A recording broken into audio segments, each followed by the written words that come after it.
Primaried out of Congress. I'm Jack Callahan, Fox News. Republican Congressman Tom Rice, who voted to impeach former President Trump in 2021, paid the price on Tuesday, losing to a Trump-backed opponent in the South Carolina primary. Rice, gracious in a phone call to State Representative Russell Fry. Hey, Russell, Tom Rice, you ran a great race, and you're going to make a great congressman, and we'll do anything we can to help you along. Congresswoman Nancy Mace, who also angered former President Trump with her criticism of him following the incursion at the Capitol, survives her primary challenge. Adam Laxalt has won the Republican nomination for a pivotal Senate seat in Nevada, setting up what's likely to be a fierce election to topple incumbent Democrat Catherine Cortez Masto in a race that could swing power in the U.S. Senate. Tuesday's third scheduled public hearing of the January 6th committee has been postponed. Committee Democrat Zoe Lofgren explains the staff needs more time to put together video elements. The staff putting together all the videos, doing 1, 2, 3, it was overwhelming, so we're trying to give them a little room. Hearing was expected to focus on pressure the committee says was applied on the Justice Department following the 2020 election. The next hearing is now scheduled for Thursday. Fox's Jared Halpern. New York State Supreme Court has rejected former President Trump's appeal to avoid testifying in the state attorney general's civil investigation into his business practice. Responding to a domestic violence complaint, 2 police officers have been shot and killed in El Monte, California, east of Los Angeles. I've heard that the only way to take the sting out of death is to take the love out of life. And believe me, they were loved. These 2 men were loved. They were good men. That's interim El Monte Police Chief Ben Lowry. The shooter also reported dead, reportedly out on bail from an earlier gun charge. America is listening to Fox News. Gas is expensive, so let the bank come to you. Through our remote deposit capture, you can deposit your checks into your account from your phone. And with our Dynamite Bank Pacific Visa debit card, you can use your money anytime, anywhere. It's the perfect combo. Now we're banking on the future. Services to choose. Bank Pacific, where others put branches, we place roots. Equal housing lender. Member FDIC. Crank it up. Come try Guam's original Chamorro restaurant with Pica's Best 5 years running. Mezcla Chamorro Fusion Bistro. Experience Chef Peter's candied salmon over scallion coconut rice, octopus to naktak, Chamorro platter, and their award-winning gourmet hamburgers. Or if you're looking for something healthy, try their keto-friendly menu. Come and enjoy Mezcla's half-a-day service at their Hagåtña and Grand Plaza Tuman location. Call their Hagåtña location at 479-2652 for reservations. Parts of 16 states, from Wisconsin south to the Florida Panhandle, remain under excessive heat warnings or advisories for Wednesday. And in the Great Lakes region, there's a threat of tornadoes. Right across the middle of Wisconsin up into western upper Michigan, that's going to be the area that we are most concerned about for maybe a strong tornado or two. It's meteorologist Rich Thompson at the National Weather Service Storm Forecast Center, who says there could be potentially damaging straight-line winds as well and hail in the region. State health officials in Oregon say the impact of climate change, including more devastating wildfires, heat waves, drought, and poor air quality, is fueling climate anxiety among young people. Findings are published in a report that highlights youth's feelings of distress, anger, and frustration about what they perceive to be government inaction. Study participants also expressed a sense of resilience. The report underlines the broader concerns about youth mental health in the U.S. amid growing rates of depression and suicide nationwide. A new study finds several states are not sharing their crime statistics with the FBI. The spike in crime could be worse than you think. An Axios and Marshall Project investigation has found about 40% of the country's 18,000 law enforcement agencies failed to report 2021 crime statistics to the FBI. That means, say experts, that the full trends of criminal activity in our country are missed. Reporting is voluntary, but among those not fully doing it, California, Illinois, Pennsylvania, Florida, and cities like New York City, Los Angeles, Philadelphia, Des Moines, even Peoria. Some of the jurisdictions blame staffing shortages and say they are working on upgrading to a new revamped reporting system for the FBI. Fox's Eric Shawn. Critics say failing to report crime statistics also masks the problems they say are created by soft-on-crime prosecutors. On Wall Street on Tuesday, the Dow Jones Industrial Average dropped 152 points. NASDAQ gained 19. I'm Jack Callahan. This is Fox News. This Father's Day, treat Dad to the bold flavors of savory hunks of meats at Chili's. Let Dad start off with a choice of flavor-rich Southwestern egg rolls or Texas cheese fries. For entree, Dad gets to choose between a mouth-watering 12-ounce ribeye steak done to his liking or a full rack of Chili's famous baby back ribs paired with his favorite drink, Languitas, Heineken, flavored tea, or Coca-Cola products. At Chili's, more life and great time with dads happen here. Promo valid June 18 and 19 only. Hafa Patsy Gogri from Security Title here with information about what a title company does. The title side of our business determines who owns a property and guarantees your ownership with a title insurance policy. The escrow side acts as an independent third party, managing the transfer of money and documents between the buyer, seller, lenders, and others. Security Title has the management of real estate closings down to a science. Give us a call. We are here to help. We're already Pika's best radio station, but we're always looking for ways to be even better. Announcing the point on Alexa. In addition to our FM and HD radio feeds, our incredible app, informative website, Facebook Live, and YouTube Live, you can now tell Alexa to stream The Point. And your smart speaker will start playing whatever we're saying. News and views 24/7 with your 4-word command. Alexa, stream The Point.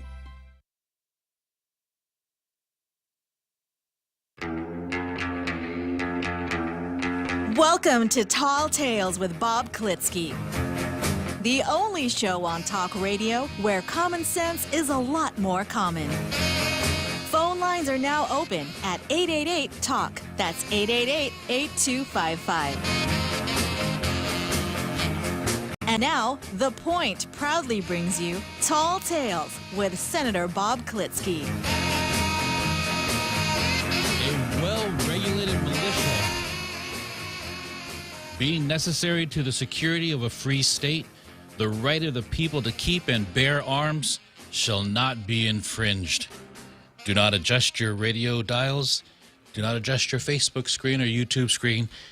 I am not Bob Klitzkie. I am your host for today on Tall Tales, Jose Martinez, and will be for the next couple of days as well. So please bear with me as I get my feet wet.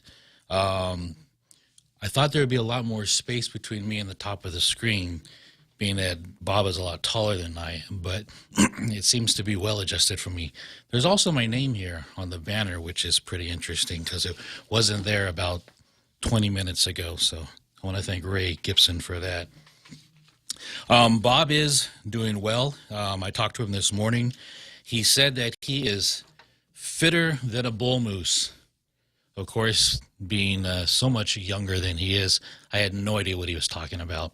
So he told me to look up Teddy Roosevelt, and that was the reference that he used. That when I looked it up, I was like, yeah, this is a pretty good story. So I'm going to relay this tale of what is a bull moose to you. This is courtesy of a blog called Museums Are Awesome. There is an F word there, but I think everyone can figure out what that is. Starts out here in 1912. Bavarian-born saloon keeper John Schrank had a dream. In this dream, he was visited by the ghost of President William McKinley, who was killed by an assassin's bullet over a decade earlier. McKinley's specter pointed to an image of Teddy Roosevelt and said, "This is my murderer. Avenge my death." Schrank listened, and on October 14th, 1912, he put a .38 caliber bullet in Teddy Roosevelt's chest at a campaign stop in Milwaukee. His little background story: McKinley's assassination by anarchist Leon Czolgosz led to Vice President Teddy Roosevelt's inauguration and first term as a president, which was followed by his second term. Then, after taking a break, Teddy went back at it, running as a third-party progressive candidate, chasing a third but non-consecutive term in office. So to Schrank's mind, Teddy had become president over McKinley's dead body and was now attempting to be the first three-term president. And this was before the 22nd Amendment that put the kibosh on three-termers with its ratification in 1951. Up to this point, presidents followed George Washington's example and abided by a soft two-term maximum. For Schrank, this was an important tradition and one that was integral to the balance of American power.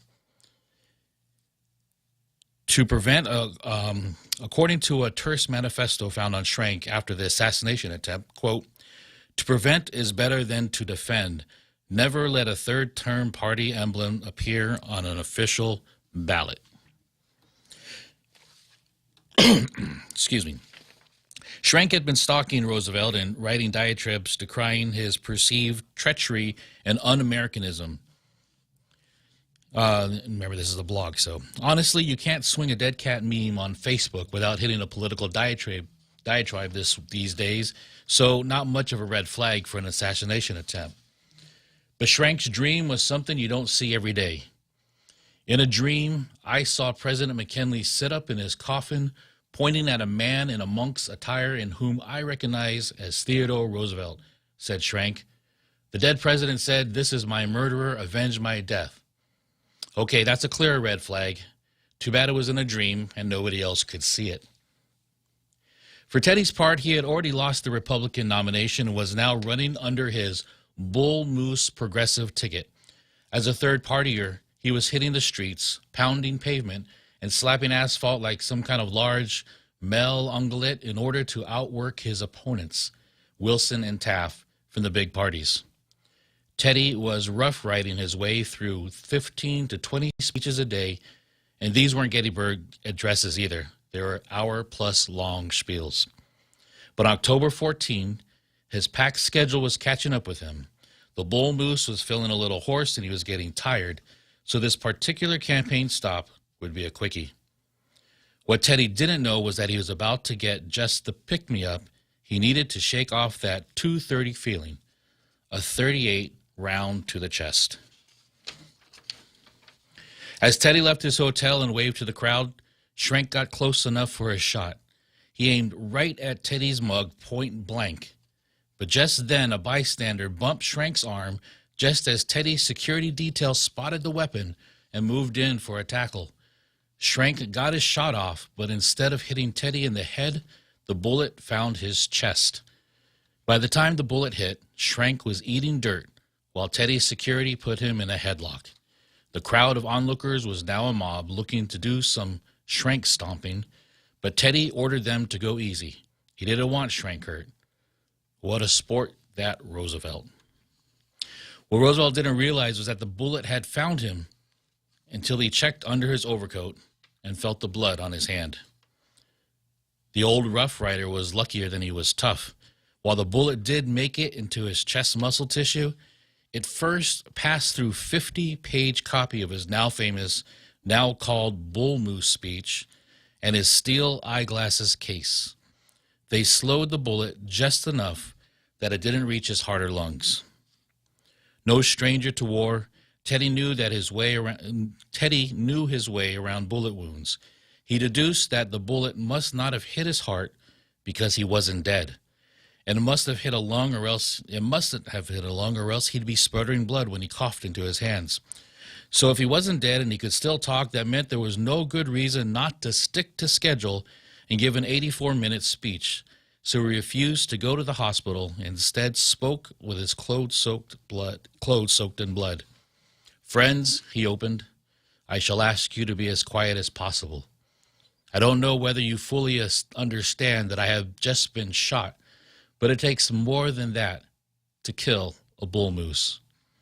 But fortunately, I had my manuscript, so you see I was going to make a long speech, and there's a bullet that went through, and it probably saved me from it going into my heart. The bullet is in me now, so I cannot make the very long speech, but I'll try my best." Apparently, Teddy got a second wind, because 84 minutes ain't a short speech. And that's the story of it takes more than that to kill a bull moose. So yeah, Bob is doing fine. He is taking a couple of days. He will be returning on Monday, and so you guys are going to be putting up with Jose Martinez, the host, no longer in the production booth. However, I do want to thank Daryl for coming in today. Yep. On short notice. was able to get a hold of him this morning, and he said, not a problem. Be more than happy to. So thank you, Daryl. Yes, you're welcome. Push my buttons. You're good at that. Oh, better than you being in here pushing buttons and talking. So you just go ahead and do what you need to do, and I'm sitting here enjoying the show. So let's go to Jemmy E. Cutney.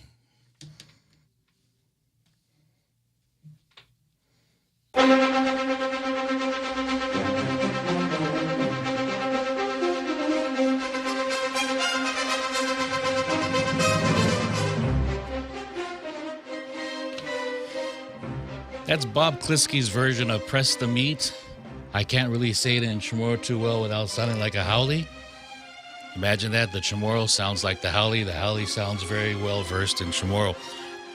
But I am very good at reading the op-eds of the newspaper. And today's op-ed, of course, is coming from the PDN.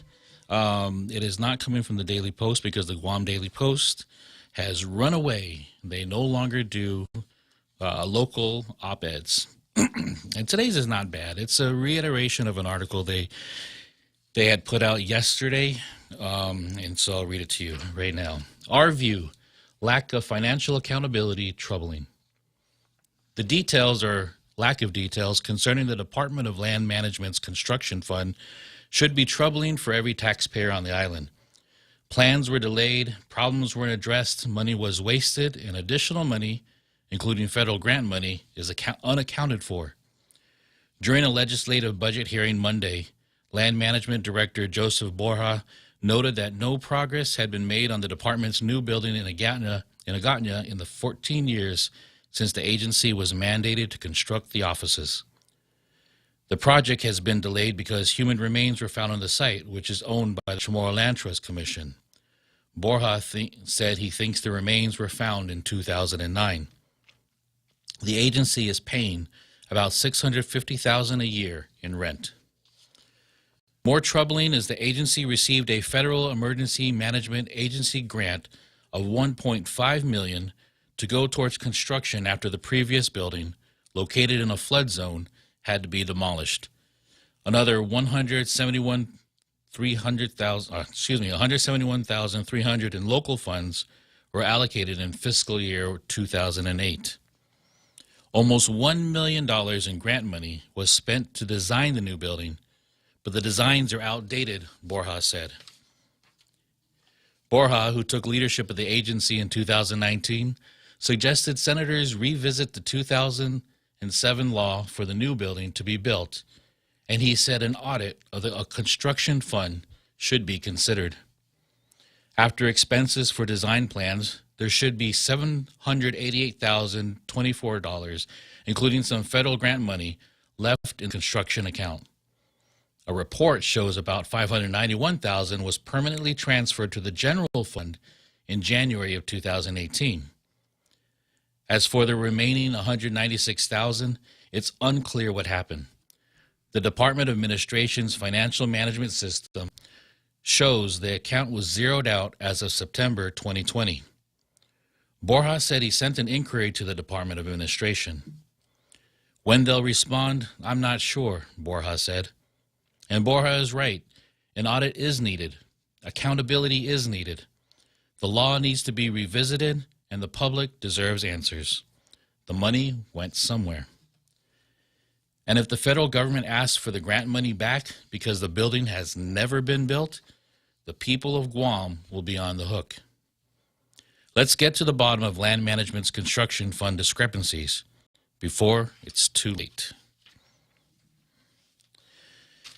And I'm gonna say that's I'm all about transparency. I'm all about accountability, and those were pretty big numbers that were relayed.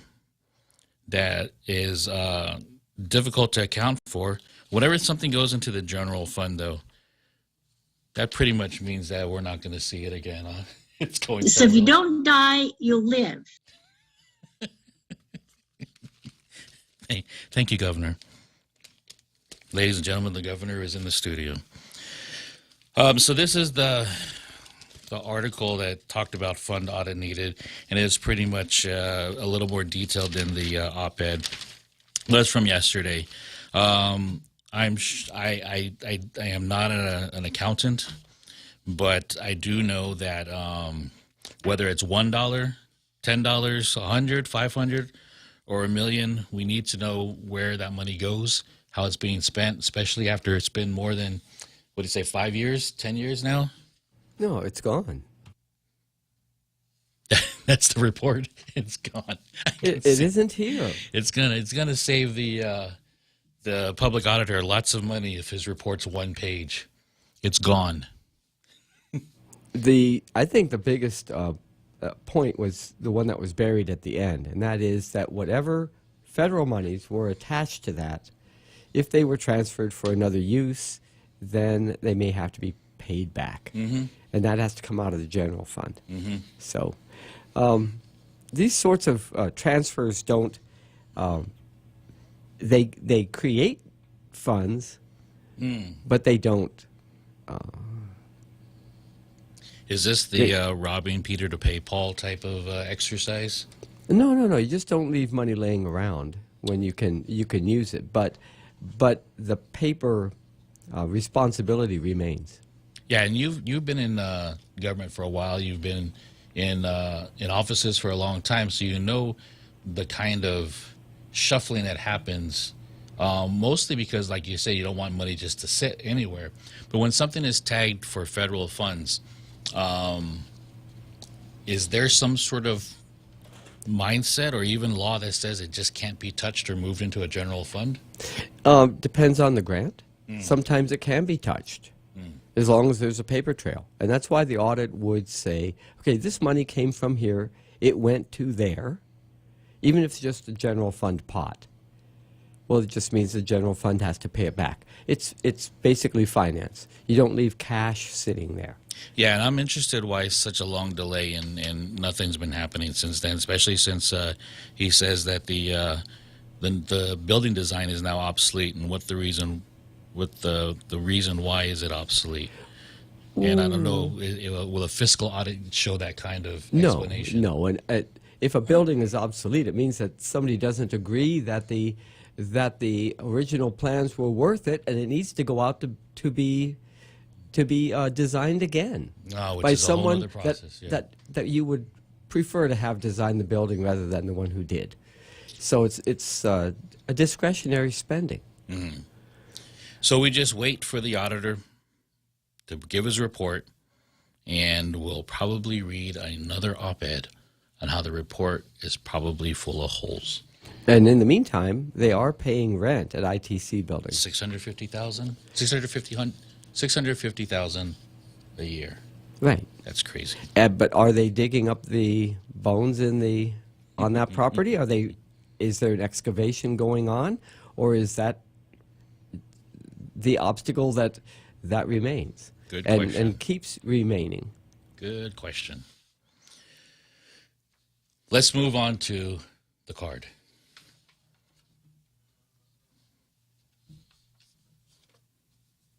You know, I'm looking for this here. Hang on there. All righty. And we're going to go to a couple of things and kind of like a takeoff from yesterday's show. We're going to start with Terlahi versus the Committee on Appropriations, or TMB, Tinamuna Barnes. We'll go to the People, or BLAS, versus LG. We'll go to the American flag versus apathy or just complacency. We'll do 27 Democrats versus SCOTUS, and the Washington Commanders versus the First Amendment or curiosity. And a couple of things. Bob always goes to Paul Zerzan versus systemic racism. We all know what that's about, and which is why it's not Red Shirt Monday, but today I brought my red trimmed hat Wednesday. Today I will also wear the hat because I don't have a really nice haircut today, but I'm not going to wear it. I just wanted to bring my red hat. Terlahi versus the Committee on Appropriations. This article we're getting from candidate news, and I believe this is one that Bob had began reading yesterday. Speaker Therese Terlahi is calling out the senators who have thus far stood in the way of residents seeing price reductions at the gas pump. In a news release she issued this morning, Ms. Terlahi announced the release of the committee's report on her bill that would eliminate the liquid fuels tax, legislation she introduced since February. According to the legislature's rules, in order for all 15 senators to vote on introduced legislation that had been publicly heard, the bill must be reported out of the committee where it was referred, and the Legislative Rules Committee must allow it onto the floor of the legislature. Ms. Terlahi explains the trajectory of her legislation in the news release below. On Friday, June 10, 2022, the committee report for Bill 26136 was routed to the members of the Committee on Appropriations. Speaker Terlahi introduced Bill number 26136 on February 22nd, which proposes a permanent repeal of provisions in the liquid fuel tax, bringing relief of 23 cents per gallon of gas purchased at the pumps for every consumer. Bill number 26136 needs 2 more votes in order for it to be eligible for placement on the session agenda this month. The members who have not yet voted on the committee report are Vice Speaker Tina Muna Barnes, Senator Amanda Shelton, Senator Clinton Rangel, Senator Jose Pedro Terlahi, and Senator Mary Torres.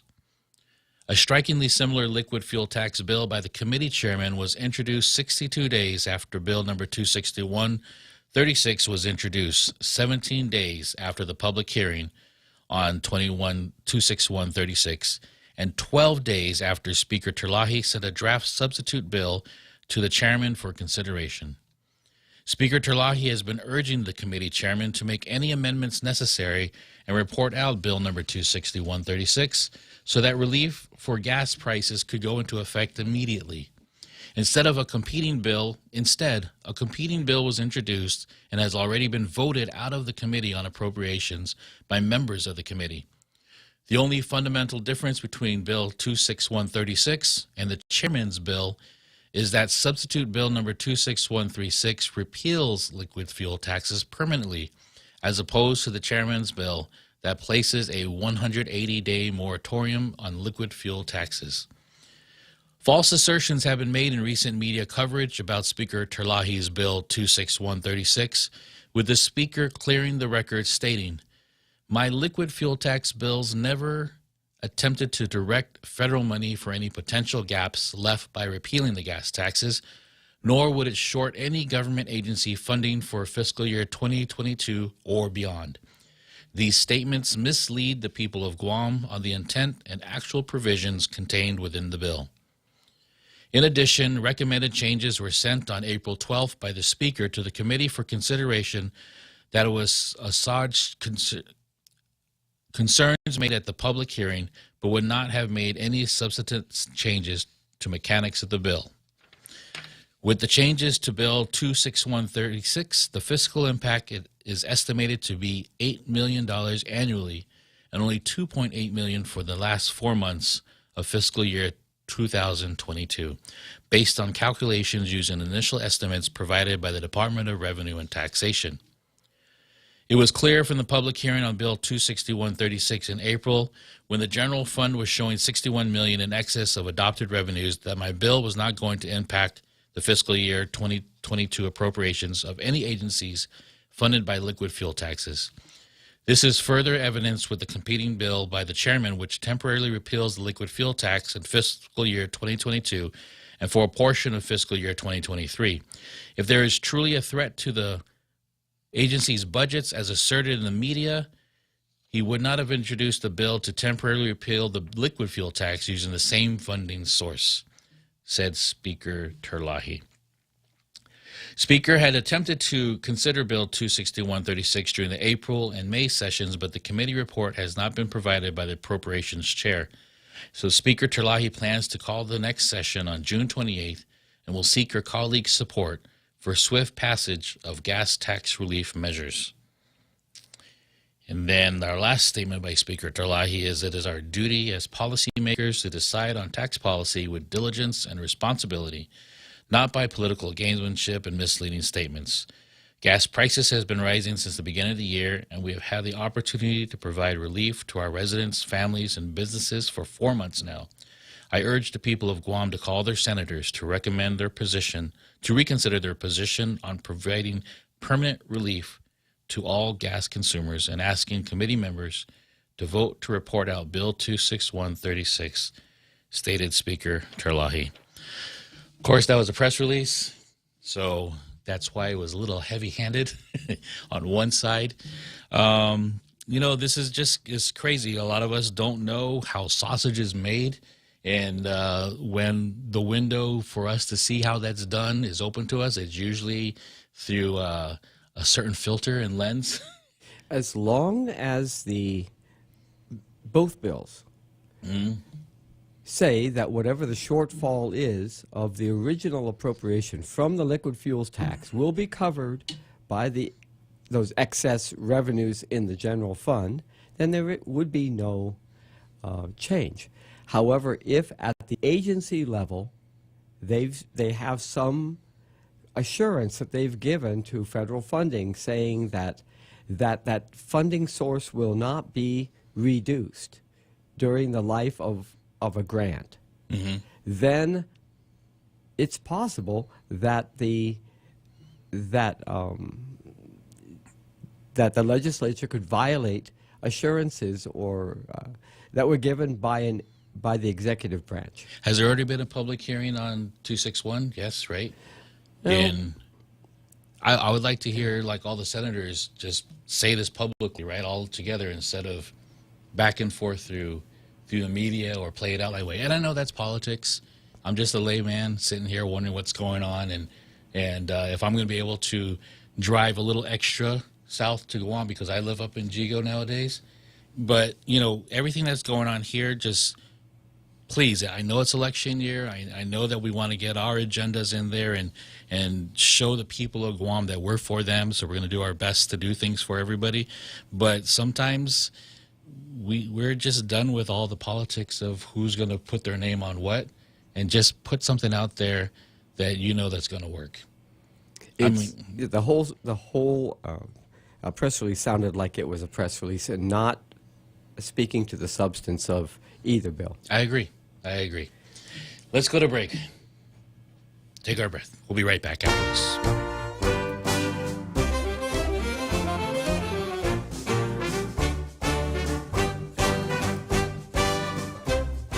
The Extra Point with Jerry Roberts of Guam Training. Hi, I'm Jerry Roberts, and every day on The Ray Gibson Show, I get to comment on the incredibly diverse, fun, challenging, sometimes frustrating, often exciting, but always interesting world of work. I hope you'll be there with us. You can find daily transcripts of The Extra Point at guamtraining.com. Tune in every weekday morning at 7:20 for The Extra Point with Jerry Roberts. Brought to you by Guahan Insurance Services and First Hawaiian Bank on 93.3 The Point. Joyce Broadcasting introduces their unbeatable lineup of morning show. Hands down winners of Guam's morning radio battle. Daryl Lizama grooves his way through Boss 104 playing Guam's favorite classic hits. Morning Mouth Ray Gibson shakes the cage on 93.3 The Point. And now, we are proud to announce the Morning Blender with Kyle Mandapat, mixing it up at sunrise on Star 101. If you're an advertiser trying to reach the most valuable ears, we've got the shows that listeners have been tuning into for decades. One call gets all three. 671-888-7346. That's 888-REIO.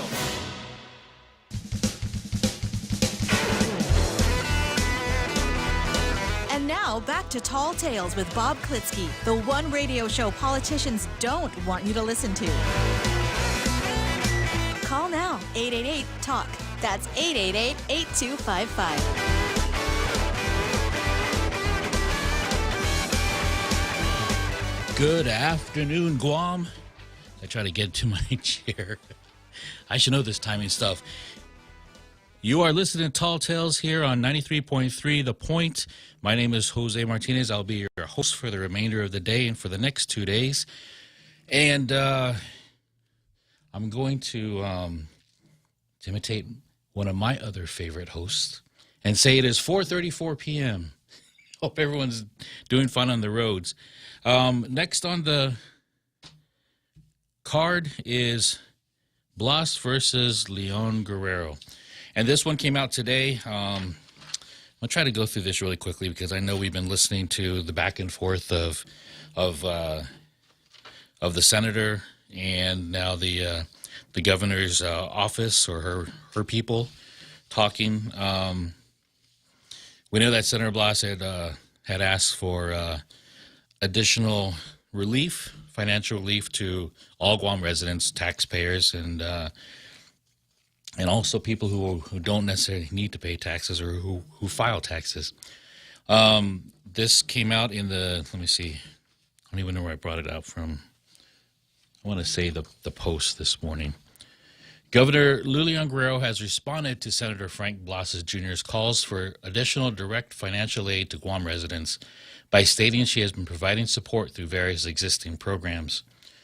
And while American Rescue Plan monies, the funding source Blas identified, have not been fully spent, the governor assured the senator that the funds have been fully dedicated. She asked Blas to explore using legislative authority to provide aid. And Blas said he was disappointed by the governor's response. Does this mean she's not going to be able to provide it? The senator told the Guam Daily Post. I was hoping we could probably look into the matter closely, he added later. Blas first wrote to the governor on June 3rd, referring to a recent $500 stimulus program out of the CNMI, and requested that stimulus payments also be provided to Guam taxpayers through unexpended funding under the ARP. You know, when I was reading that, Daryl, I was going, that sounds a lot like he's saying that Guam sent a $500 stimulus program out to the CNMI. But that's not what he's talking about. He's talking about mirroring a similar program, seeing that it's similar funds that went up to the CNMI. Why let a good political idea go to waste? Exactly. And the main point of this is not to duke it out and see who has the better idea. Because I've made a joke about it. I put on Facebook, you know, Blas's idea, or he gets shot down by LG, but come June 22nd, we might see a similar offer spoken from the governor. And of course, I'm referring back to the RISE Act and then the All Rise Act that came out afterwards, and how this became the governor's program, even though it looked very eerily similar to the one that the legislator put out. Now, I know the back and forth is that these federal monies are appropriated to Gov Guam, and the sole responsibility of putting those monies out to and distributing it is the governor, right? And we have been in a executive authority health emergency for the past, is it 2.5 years now? I'm getting old and gray. I don't have that many fingers left to count the months anymore. And so, you know, this goes back to the crux of our government, to the center and foundation of what actually we want our government to do for us. And that's to, number one, recognize that there's 3 branches of our government that should be working together, that it should be working for the people of Guam and not for the perpetuation of careers in politics or even careers in Gov Guam. And I know I'm talking platitudes right now and just speaking purely in generalities, but this is the issue that gets us really worked up every election year, is that everyone puts out these things that they want to help work with the people, but then they get caught up in what they've done and what they want to do and put their name to it. And that's what I keep thinking. It just seems like somebody wants to put their name to it instead of saying, let's all work together. This is why I was always for Bill 11, because Bill 11, if you don't remember, people, it was a bill that amended, I guess, public law that said that the executive branch can call a health emergency, and it can be renewed by the governor every 30 days, or it has to be renewed by the governor every 30 days. But Bill 11 had put a stipulation that after 90 days, that any renewal has to go through the legislative process, or the legislatures, excuse me, as I go through my list of conjugating this word, and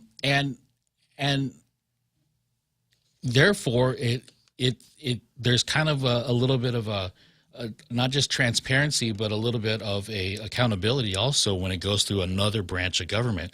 Right now, it feels like we're under one branch only. The legislative branch just sits and waits for things to happen, waits for federal funds to come out and be distributed. And it's not to say that they're not doing anything, but it just feels like to the rest of us here on Guam who aren't part of the political process that one person is determining what's going on and the rest of us just ought to agree with it.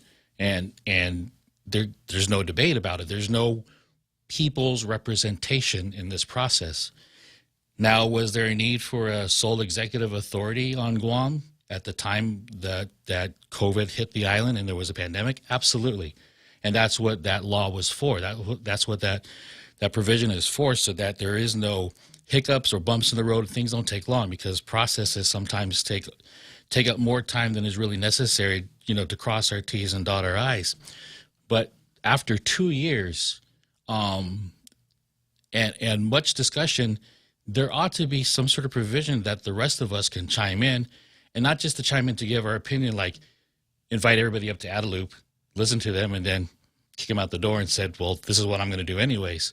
Something that has teeth, something that actually has meaning, our input has meaning, and that would be through the legislature.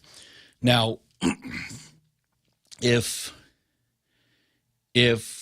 the governor truly wanted to show that she wants to work among the people, it's my opinion that she would allow the legislature to come into the process.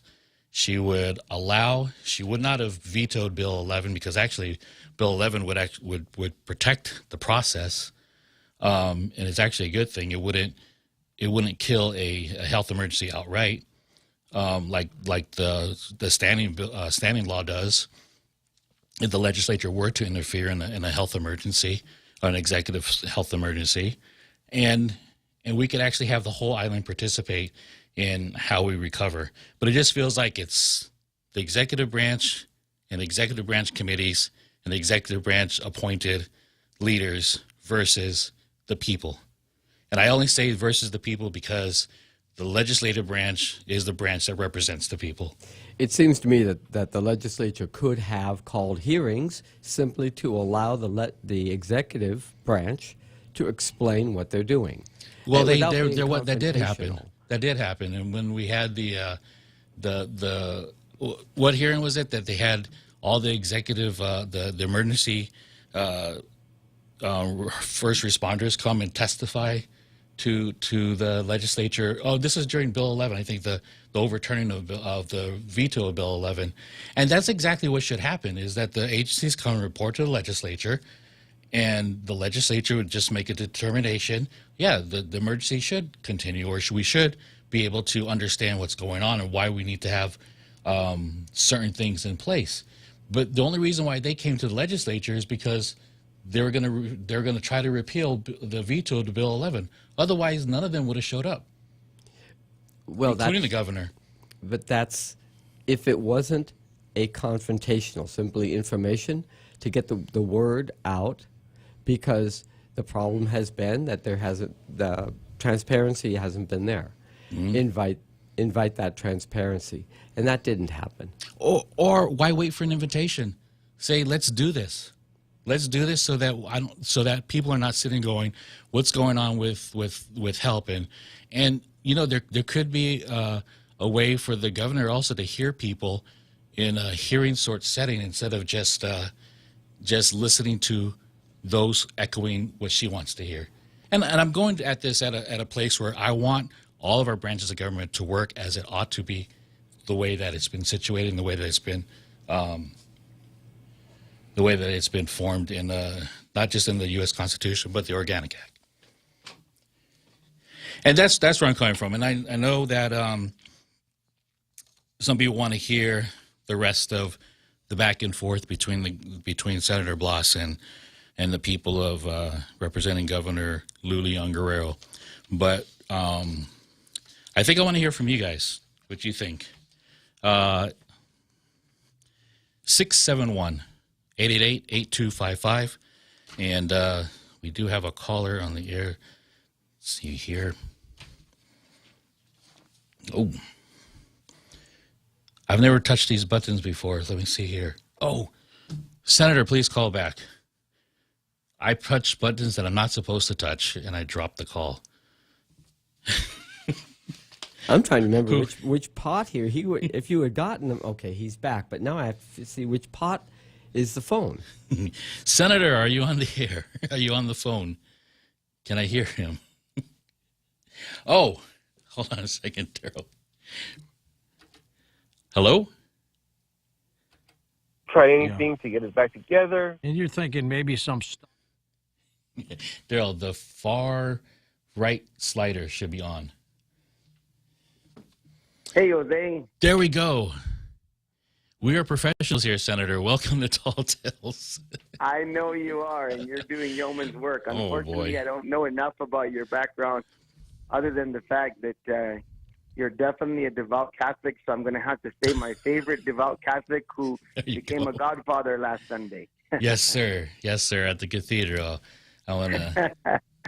You're doing yeoman's work, Jose, and don't worry about that button because that's exactly what I did the first time I subbed for Ray. So no worries, it happened. Yes, sir.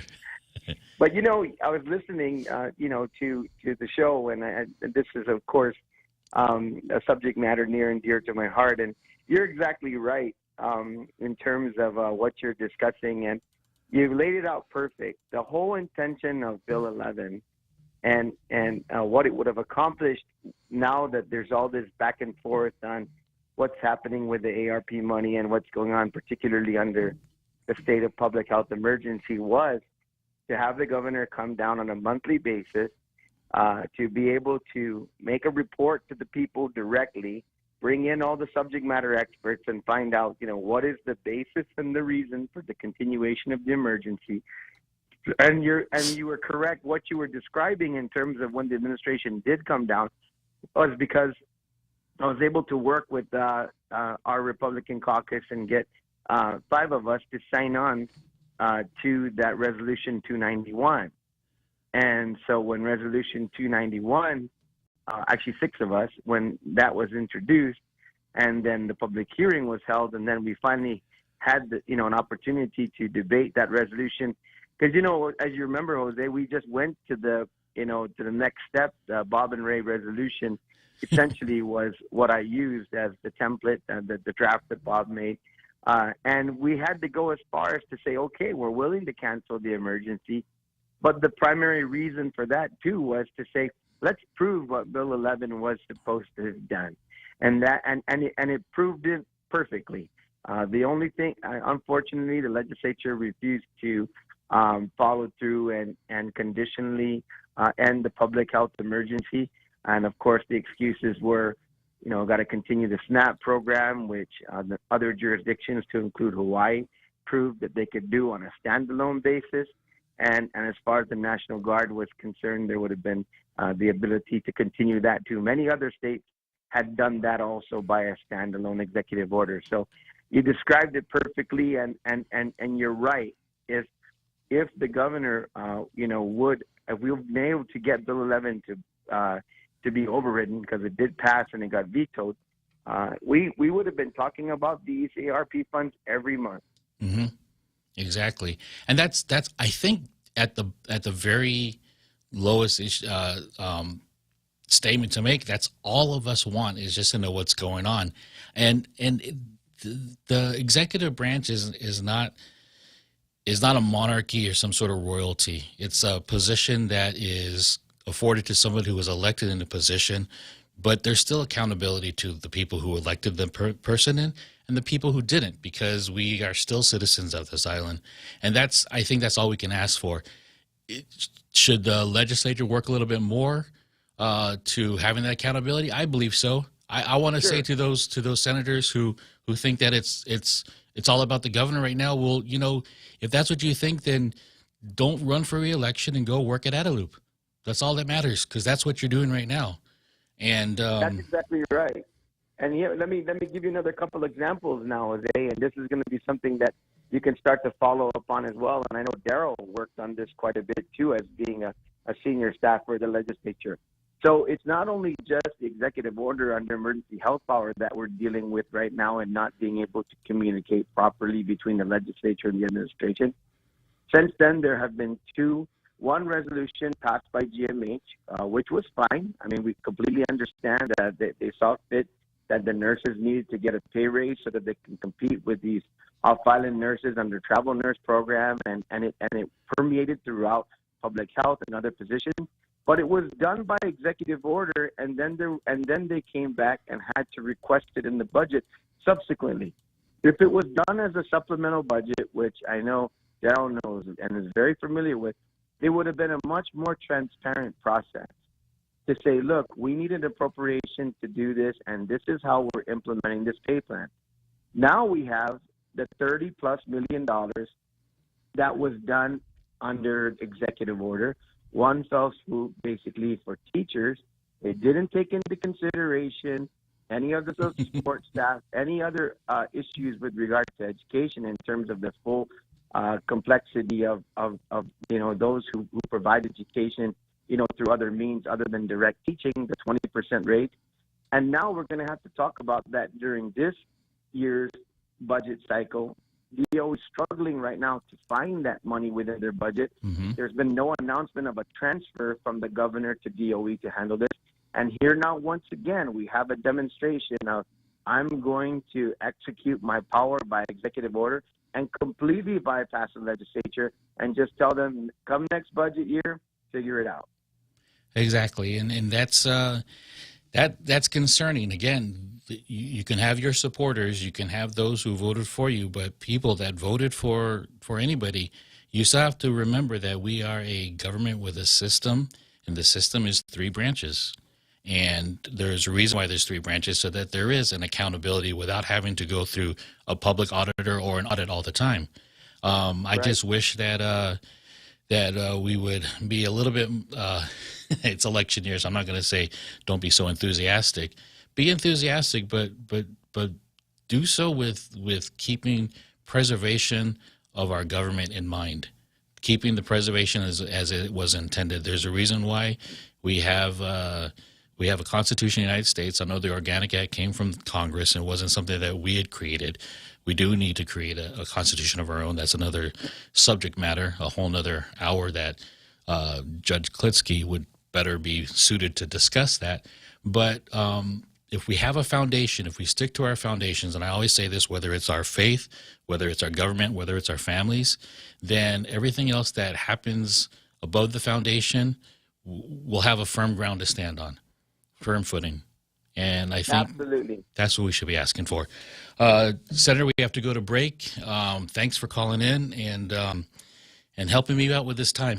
I appreciate it. Absolutely. No, you're doing fine, Jose. Just hang in there. But thanks for elaborating on that issue, and I'll sit back and listen to the rest of the show. Have a great show, my friend. Absolutely. And when we come back, we are going to go to Frenchie. So Frenchie, don't go. Oh wait, there's another caller on.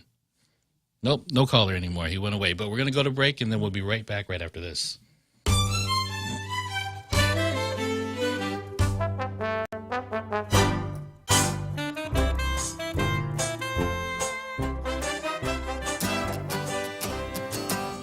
Gas is expensive, so let the bank come to you. Through our remote deposit capture, you can deposit your checks into your account from your phone. And with our Dynamite Bank Pacific Visa debit card, you can use your money anytime, anywhere. It's the perfect combo. Now we're banking on the future. Services to choose. Bank Pacific, where others put branches, we place roots. Equal housing lender. Member FDIC. Crank it up. Come try Guam's original Chamorro restaurant with Pica's Best 5 years running. Mezcla Chamorro Fusion Bistro. Experience Chef Peter's candied salmon over scallion coconut rice, octopus to naktak, Chamorro platter, and their award-winning gourmet hamburgers. Or if you're looking for something healthy, try their keto-friendly menu. Come and enjoy Mezcla's half-a-day service at their Hagåtña and Grand Plaza Tuman location. Call their Hagåtña location at 479-2652 for reservations.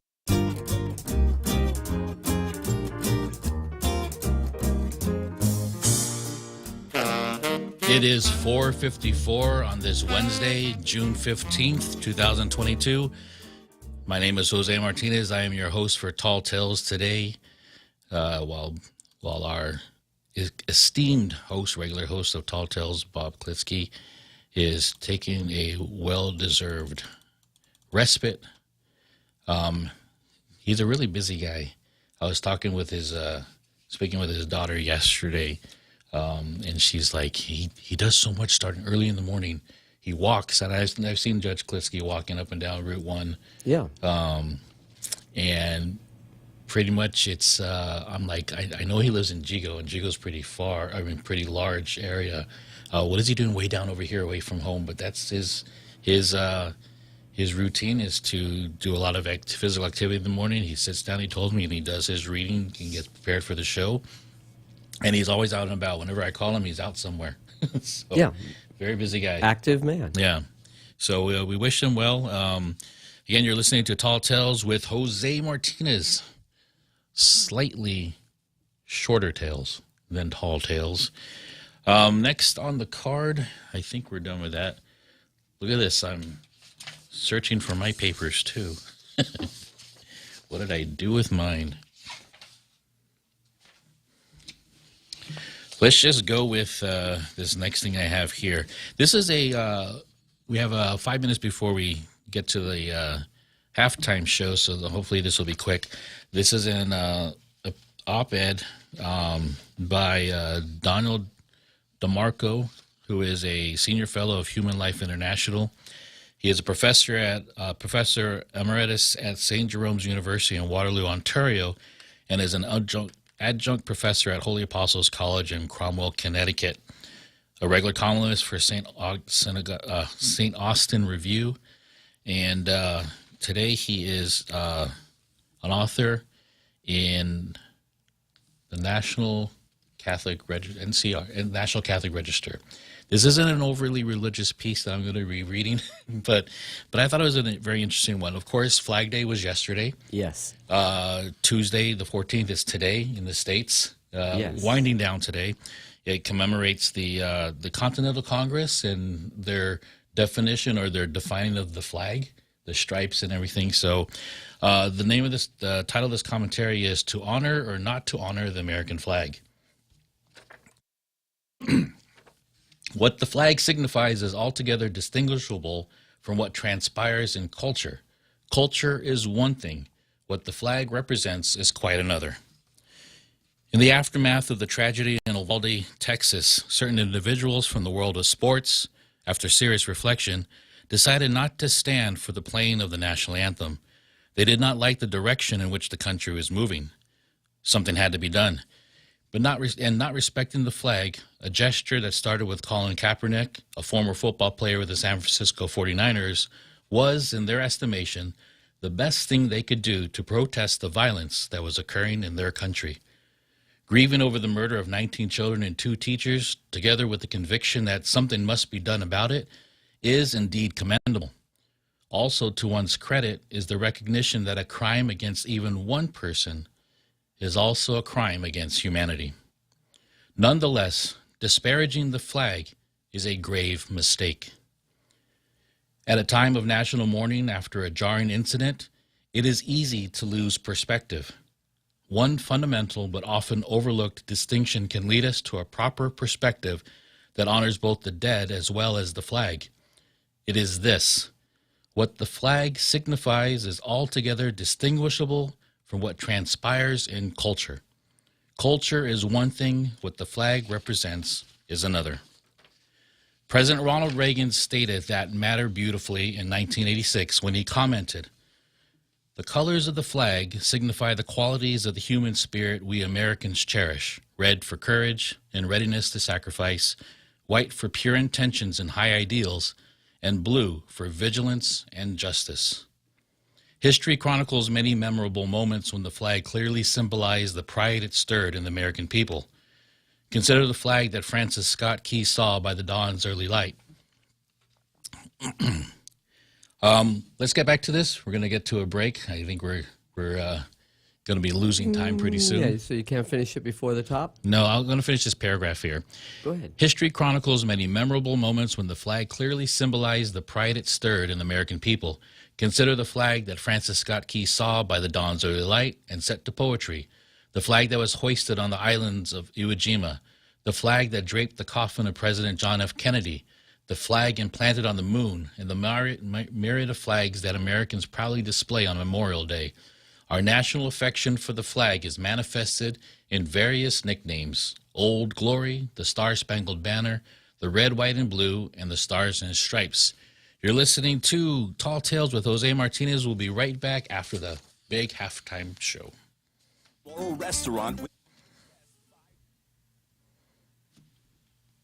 News in the L.A. suburb of El Monte, responding to a report of a possible stabbing in a motel room. First officer meets the gunman, apparently, as we're told from investigators, by the motel door. There's gunfire. The first officer is hit. The gunman then moves into the parking lot area, ground floor of the motel. That is where the second officer runs into the gunman. He's hit by gunfire. Other officers arrive. There's a dramatic shootout, and then the gunman is shot dead. That's Ed Laskos of Fox 11 in Los Angeles, who says the shooter was out on bail after an earlier arrest on gun charges. The fallen officers were both husbands and fathers. The Trump effect goes 1 for 2 in South Carolina's primary on Tuesday. Most satisfying for the former president was likely the loss by 7th District Congressman Tom Rice. He was one of 10 House Republicans targeted who voted for Trump's impeachment.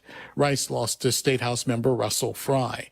In the 1st District, Congresswoman Nancy Mace was a winner. I am looking forward to very much continuing the work that we started. She defeated the Trump-endorsed Katie Arrington. 6th District Democrat Jim Clyburn and Republican Governor Henry McMaster won their races easily. Fox's Gernal Scott. Republicans say it's a sign of an impending red wave in November as the GOP candidate Maya Flores wins a special election for a vacant congressional seat in Texas, which the Democrats have held since 1871. Flores will also be the first woman born in Mexico to serve in Congress. On the eve of another interest rate hike meant to control inflation, President Biden telling the AFL-CIO convention in Philadelphia yesterday his economic policies are working. Under my plan for the economy, we made extraordinary progress. And we put America in a position to tackle a worldwide problem is worse everywhere but here. America is listening to Fox News. Stay on top of the latest forecast with America's Weather Team in the palm of your hands. Here's the latest from America's Weather Center. It's Fox weather updates throughout your busy day, every day. 5 inches of rain by tomorrow. Temperatures being 30 degrees above average. Put the power of over 100 meteorologists and the worldwide resources of Fox in your hands with the Fox Weather Podcast. Precise, personal, powerful. Subscribe and listen now at foxnewspodcasts.com. Connect to Fox News Audio on the Fox News app. Listen to hear your favorite hosts like Brian Kilmeade, Jimmy Fallon, and Guy Benson standing up for what's right, live and via podcast. Just click listen, then swipe right and hear the latest news updates on your time. And scroll down to hear the latest podcasts from Fox News. And it's even easier to listen in the car with Apple CarPlay and Android Auto. Get programming alerts and notifications. Fox News Audio is on the Fox News app. The voices America trusts. Download it now. The Senate's top Republican says he is in favor of the framework on which new gun legislation is being written. Senate Minority Leader Mitch McConnell says an outline for new gun safety legislation is progress for the country. The legislation ends up reflecting what the framework indicates. I'll be supportive. Lawmakers are now drafting the legislation based off an agreement with proposals enhancing background check requirements for 18 to 21-year-olds, providing federal assistance for red flag laws, and funding for mental health resources. The bill in and of itself is going to save thousands of lives. I have no doubt about that. Connecticut Democrat Chris Murphy helped draft the framework and believes a vote on a final package could come before the end of the month. On Capitol Hill, Jared Halpern, Fox News. The House has passed the Senate's version of a bill to extend protection for Supreme Court justices to their family members. 27 members of the House, all of them Democrats, voted against the bill, some saying they believe gun control should have been prioritized. The bill is headed to the president's desk. 41 years after he tried to kill President Ronald Reagan, John Hinckley has now gained his full freedom. At 67 years old, John Hinckley Jr. is no longer a threat to the public and has shown no signs of mental illness since the mid-1980s. That from a federal judge on Hinckley, who tried to assassinate President Reagan in 1981 and who's now free from court oversight. With all the negativity, there's still you and me. John John Hinckley Jr., a music artist who started his own record label, releasing that and other songs on his YouTube channel. He's now living full-time in Virginia following his supervised release from a mental institution in 2016. Jeff Manasso, Fox News. And I'm Jack Callahan. This is Fox News. Half a day. Patsy Gogri from Security Title here with information about what a title company does. The title side of our business determines who owns a property and guarantees your ownership with a title insurance policy. The escrow side acts as an independent third party, managing the transfer of money and documents between the buyer, seller, lenders, and others. Security Title has a management of real estate closings down to a science. Give us a call. We are here to help. Listen to The Point anytime, anywhere on Odyssey. Odyssey is your new audio home for all the music, news, sports, and podcasts that matter to you. Find your favorite stations like The Point and discover more. Music stations, local and trusted news sources, sports talk and team coverage, plus today's biggest podcasts. Find it all on the Odyssey app. AUDACY. Are you looking for a new place to hang out with your friends? Let's go along the sidelines at Sidelines Bar and Grill. Located at 154 Iriarty Road, Unit 4 and 5 in Tamuning behind Royal Bigs. Sidelines, a hidden gem with nothing but great things to offer. Great atmosphere, great food, top shelf drinks, and a great team. What are we waiting for? Let the fun begin at Sidelines Bar and Grill. Open daily from 3 p.m. to 2 a.m. See you there.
And welcome back to Tall Tales here on KUSG 93.3 FM, The Point. My name is Jose Martinez. I will be your host for the remainder of the hour and for the next 2 days as well. As Bob takes a respite at home here on Guam, he is doing well. He is fitter than a bull moose. I don't mind coming across Bob Klitzkie wherever he's at, but I do not want to come across any bull moose. I hear they're quite aggressive. Well, that's what happens when people come up against Bob Klitzkie. That's true too. He doesn't back down at all. I've seen those videos where somebody's walking through or up in Alaska and a moose is walking through and you just get out of their way. Yeah. You just don't even. Some people, I think, try to get up close like it's a safari and want to take a selfie. And I don't think it bodes well for them. It's very dangerous. Very dangerous. Yes, so very apt similarity. Oh, the mascot. I lost my words. The mascot of Teddy Roosevelt. Yes, it should. Let's get back again. Once again, Tall Tales. It is 5:08. You just listened to the halftime show, and the health emergency is still going on, so we don't have all the players on the field. Half the band is still wearing a mask. I don't know how they're playing the instruments. We have retrofitted the cannons so that they don't have to wear a mask. So we're doing well. I'm getting back to this article, this commentary that I wanted to read from the National Catholic Register to honor or not to honor the American flag. And just a real quick recap. What the flag signifies is altogether distinguishable from what transpires in culture. Culture is one thing. What the flag represents is quite another. At one time, elementary students would place their right hand over their heart and recite the Pledge of Allegiance. I pledge allegiance to the flag of the United States of America and to the republic for which it stands, one nation under God, with liberty and justice for all. A little bit of backstory, Daryl. I grew up in the States. Indivisible. Oh, I'm just reading what it says here. I already forgot the Pledge of Allegiance. They didn't. He didn't put it indivisible. I think they're just what is it called? Just paraphrasing. But again, backstory. I grew up in the States. I was born in California. Too. My dad is in the military. He and my mom are from Guam. Or my mom was not born here, but raised on Guam as a kid. My dad born and raised here. But when he joined the military, I was born in the States, and we traveled around. So I'm very used to the Pledge of Allegiance and standing up to salute the flag. I do wish that I had grown up here on Guam so I can learn the Enfrense also, and the other. That's the one that's recited along the Pledge of Allegiance here on Guam. Yeah, for school kids. Excuse me, I cough a little there. And I think our flag, the Guam flag, is also a very important flag to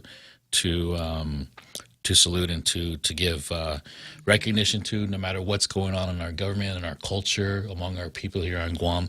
But yesterday was Flag Day for the United States, and we are a territory under the United States. We are citizens.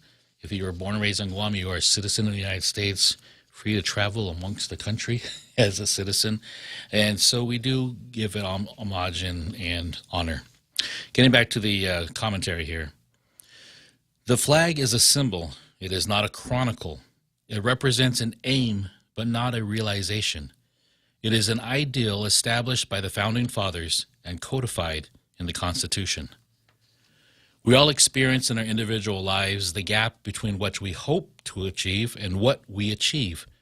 But our hope encourages us to close the gap and to realize as much as we can. Our reach, as Robert Browning stated, should exceed our grasp. Culture is always lagging behind the aspirations that the flag signifies. But if we remove or disrespect the flag, we lose the incentive to improve. If we miss the target, we should not remove the target, but continue practicing. Without a target, there is nothing to aim at. Without a goal, we have nothing to live for. To disregard what the flag represents is to invite chaos. The reason that every country has a flag is because every country has an ideal to which its citizens aspire. Take away aspiration, and the people have no reason to get up in the morning. Pope John Paul II's 1979 papal visit to Washington, D.C. concluded with a Mass on the National Mall for 200,000 attendants. He ended the pilgrimage to the United States, where Thomas Jefferson began the Declaration of Independence with the inalienable right to life.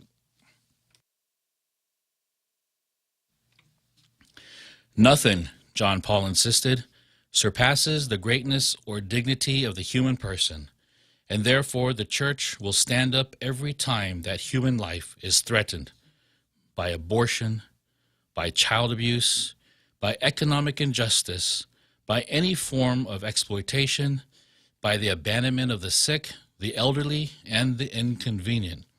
He added that, in doing so, the Catholic Church was serving the noblest values in the American tradition. In writing and speaking about the culture of death, it never crossed the mind of the Holy Father to criticize the American flag or the flag of any nation. He understood that the flag represents the irremovable aspirations of a country and not how certain people in that country behave. Nonetheless, the expression culture of death very much applies to the United States. According to the World Health Organization, an estimated 1,095,000 unborn babies are aborted per year, 22% of all pregnancies. The Centers for Disease Control and Prevention reports that nearly 92,000 persons died from drug-involved overdose in 2020. The same organization reported 48,000 suicides in 2018. According to the FBI, 16,214 murders and non-negligent homicides occurred in 2018. The Washington Post recorded 163 mass shootings where at least 4 people are killed in the United States from 1967 to June 2019. And this link was updated in 2021 to update the record to 189 mass shootings. The United States has had more mass shootings than any other country. Dishonoring the flag would naturally lead to more violence, since the flag represents the inalienable value of every American citizen.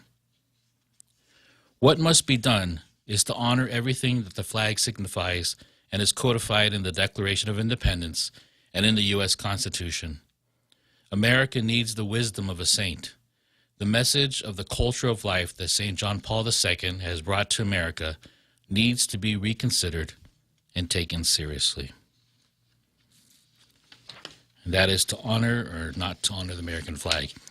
And that kind of gets to the crux of what I was talking about as having a foundation, right? That's right. We do have a lot of things that are agreeable and certainly disagreeable that happens in our country, even in our island, in our families. But again, if we have a foundation, if we have something to aspire, like the commentary said, a target. If you miss the target, you don't take the target away. Well, that's one of the beauties of the American system. Mm-hmm. We're supposed to be arguing. We're supposed to be having differences, but we resolve the differences peacefully. We can talk about it. We just can't force them on each other. Mm-hmm.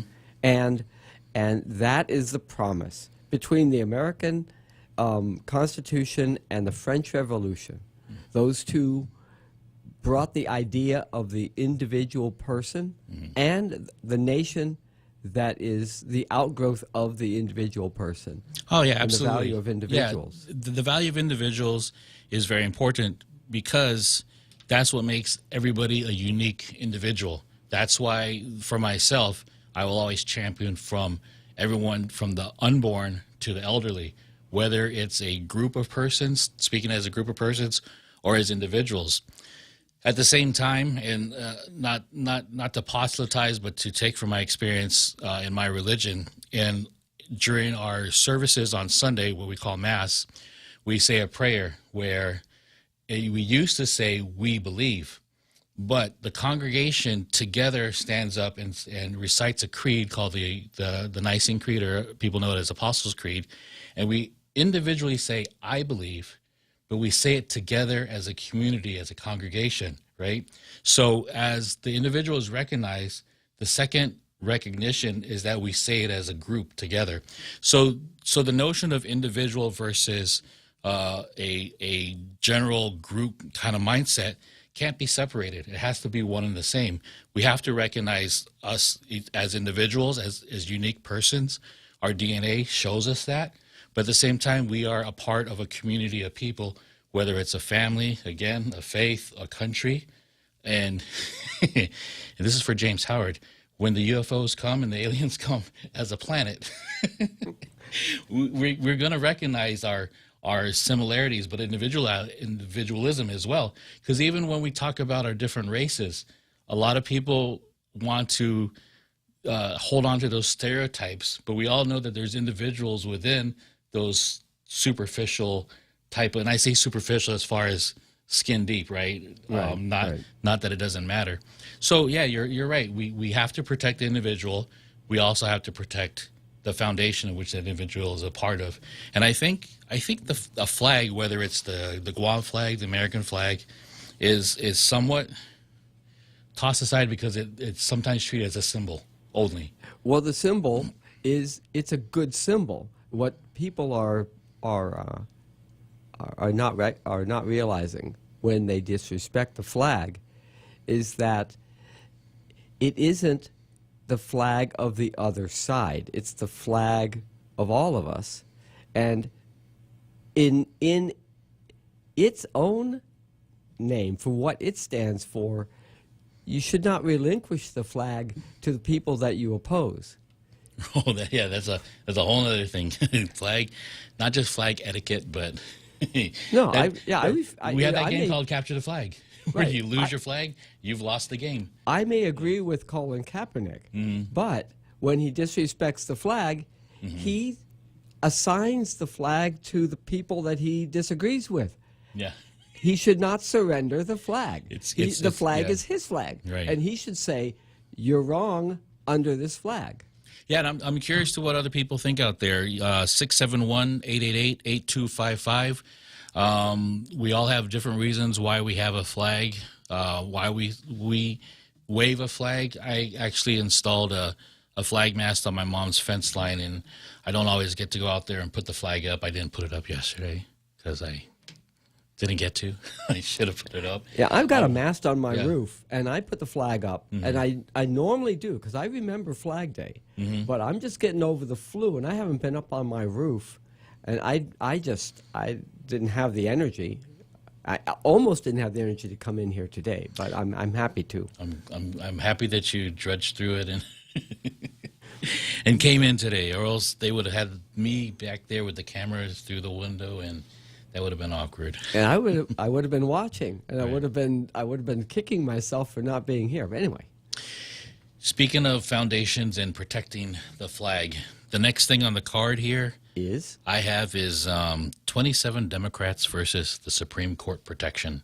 And this is a commentary that came out, an editorial that came out from the Wall Street Journal just today, maybe a couple hours ago. This has to do with the protests in front of justices' houses, the assassination attempt on Justice Kavanaugh, the successful assassination of the judge in Wisconsin, I think the retired judge, and there was another one, I think Solace in New York or somewhere in the East Coast where her son and husband were shot at. Yes. But this one is talking about the bill that legislation that passed through the Senate unanimously and went through the House, through Congress, the House of Representatives, with some dissension.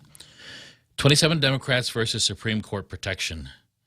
The House on Tuesday finally passed a bipartisan bill to step up security for Supreme Court justices and their families. And the embarrassment is that Speaker Nancy Pelosi sat on the measure for weeks, even after a man with a gun showed up at Brett Kavanaugh's house in the middle of the night. More than 24 Democrats apparently didn't think the justices deserve additional protection. This is a very this is a very interesting commentary, but right now on the phone we have Rose who wants to talk about the flag. Good afternoon, Rose. Welcome to Tall Tales. Hey, sorry so late. Just trying to chime in. I was trying to dial the number before you went off to the next item on the card. That's quite all right. You have the floor. Okay, so I just wanted to say there are a lot of us, at least I know, and I've taught my children, we respect the flag. When I was in elementary school in Hawaii, I was a junior police officer, and we used to... Rose, I was a JPO also. I went to Red Hill Elementary in Hawaii, and I remember doing... Mostly it was the exercises in the morning, but I never got to do a competition, and I think it was in Ala Moana. Okay, so I went to Pearl Harbor Elementary. Cool. And we did go to competition. I think I was one of those ones where they're like, okay, we'll try to put you in when we can, because, I wasn't really that good. But for the whole part, I loved the honoring the flag and everything, because, we had to put the flag up and take it down daily at the school. We weren't allowed to let that flag touch the ground, and we all protected that flag. And now when I see... It just hurts me when I see people just so disrespect it. It just, I've gotten used to, okay, people put flags like on mugs and the flag here and there, but an actual flag, to disrespect it, just, oh God. It gets kind of personal, especially as a child. We start to honor things, not just a symbol, but something that really shows what our country is. And a lot of people like to say, well, if that flag is about freedom, then you can do anything you want with the flag. And that's a very debatable, a hot topic. People even criticize if you wear a hat made out of the American flag colors or a shirt. Is that respectful? Is that disrespectful? But I think to intentionally harm the flag or to desecrate it, to to me, I use the word a lot now. It's just gross. It's just plain gross and disrespectful. But go ahead. Well, I mean, wearing the flag on yourself. I mean, but you're upholding, like, you honor it still. Like you're not going to go and like do something really bad and like have the flag as your. I don't know. I don't. Like you said, don't dishonor it. Right. I just don't do that. But I mean, I really do. I mean, we were brought up like that. I'm sorry. I guess I have it in me, but I was brought up. The flag was, you honored that thing. You don't let it touch the ground. Right. And with that basis, that's what we did. And wow, you were a JPO too. Yes, I had my yellow hat, hard hat, my vest, drills every morning. Yes, we were so cool, weren't we? Yes, we were. But I think I was humble. I hope I was.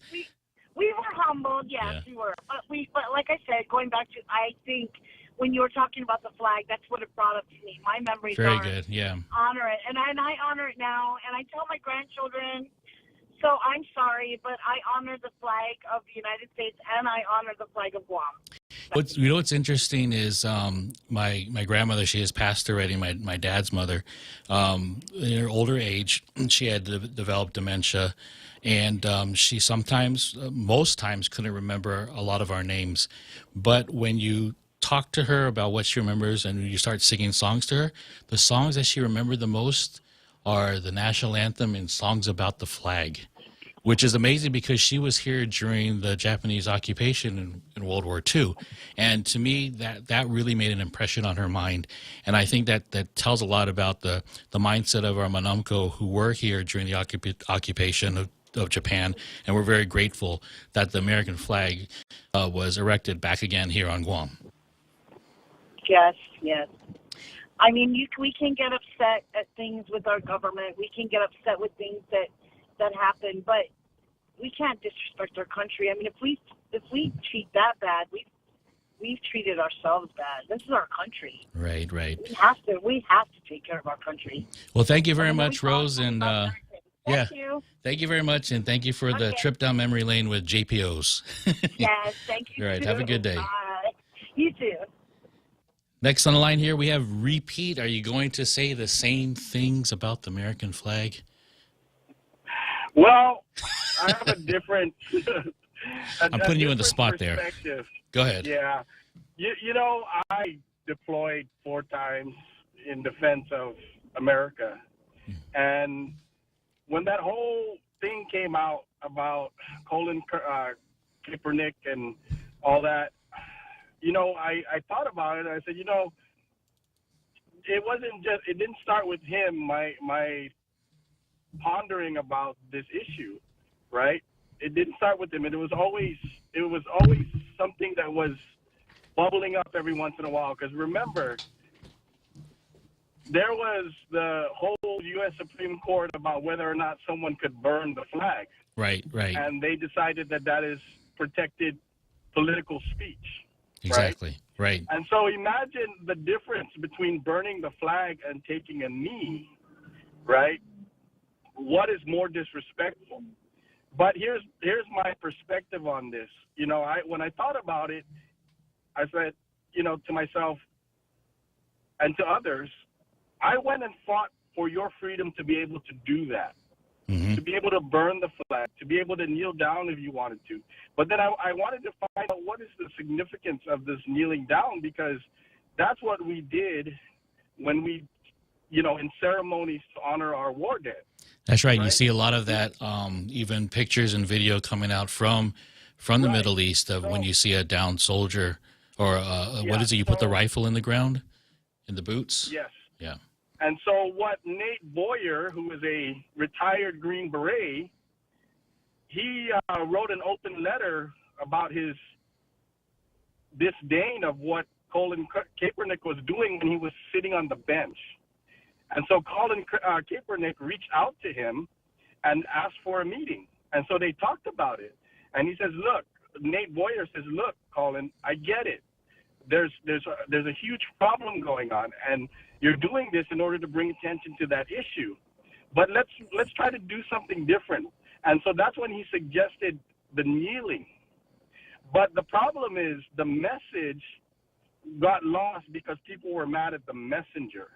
I think that the whole reason why everybody's mad about it is because of who the messenger was, which is Colin Kaepernick. If it had been somebody else, the reaction might have been different, because we didn't see the same kind of anger and disdain when people were burning the flag. Yes, there were people getting angry about it, but it wasn't the same level.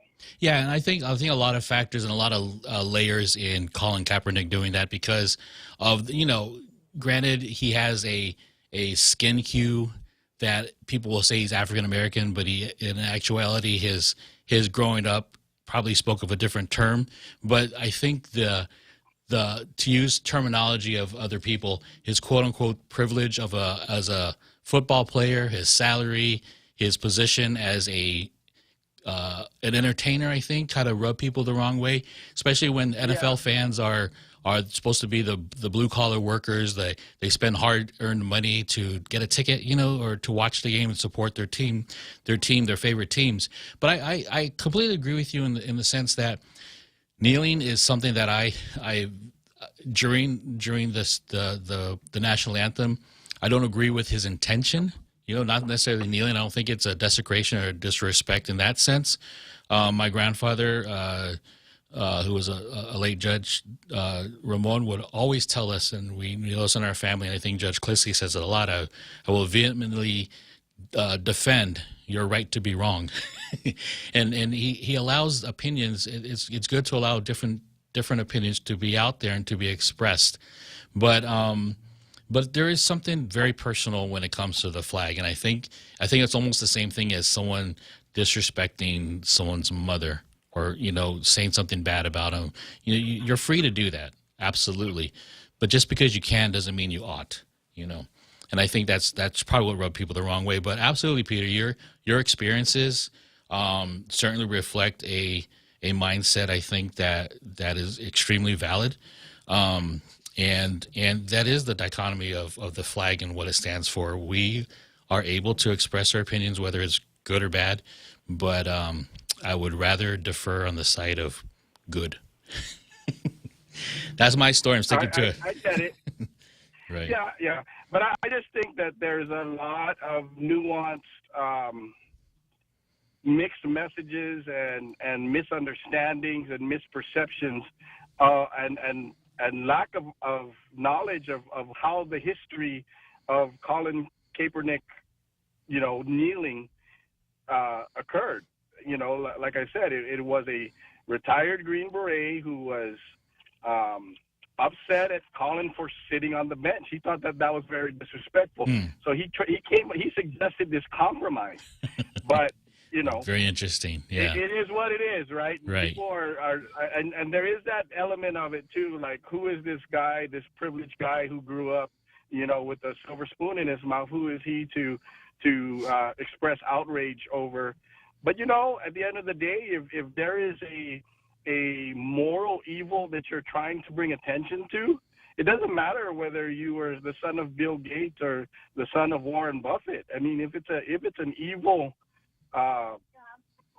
situation going on and you want to bring attention to it, everybody should be able to say it. It doesn't matter who the messenger is, and that's, I think, my main point is the anger and everything was because of who the messenger was. Right. And I wonder how this would have played out, Colin Kaepernick kneeling during the national anthem, would have played out in the age of no social media, because that absolutely is another factor. Pete, thank you very much for calling. We have to go to the seventh inning stretch.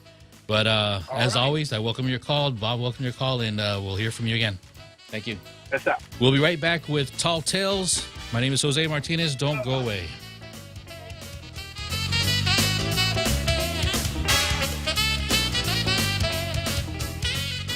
The Extra Point with Jerry Roberts of Guam Training. Hi, I'm Jerry Roberts, and every day on The Ray Gibson Show, I get to comment on the incredibly diverse, fun, challenging, sometimes frustrating, often exciting, but always interesting world of work. I hope you'll be there with us. You can find daily transcripts of The Extra Point at GuamTraining.com. Tune in every weekday morning at 7:20 for The Extra Point with Jerry Roberts, brought to you by Guahan Insurance Services and First Hawaiian Bank on 93.3 The Point. Subway's Eat Fresh Refresh does it again, bringing back a classic fan favorite on the menu. The roast beef returns. And not just any roast beef, it's choice Angus roast beef, flavorful and satisfying on its own, or layered with oven-roasted turkey and Black Forest ham in the Subway Club. Whether you're a choice Angus roast beef purist or like the variety of the Subway Club, both come piled high on hearty multi-grain bread with fresh hand-sliced veggies. Get your fill of the new roast beef at Subway. Eat fresh.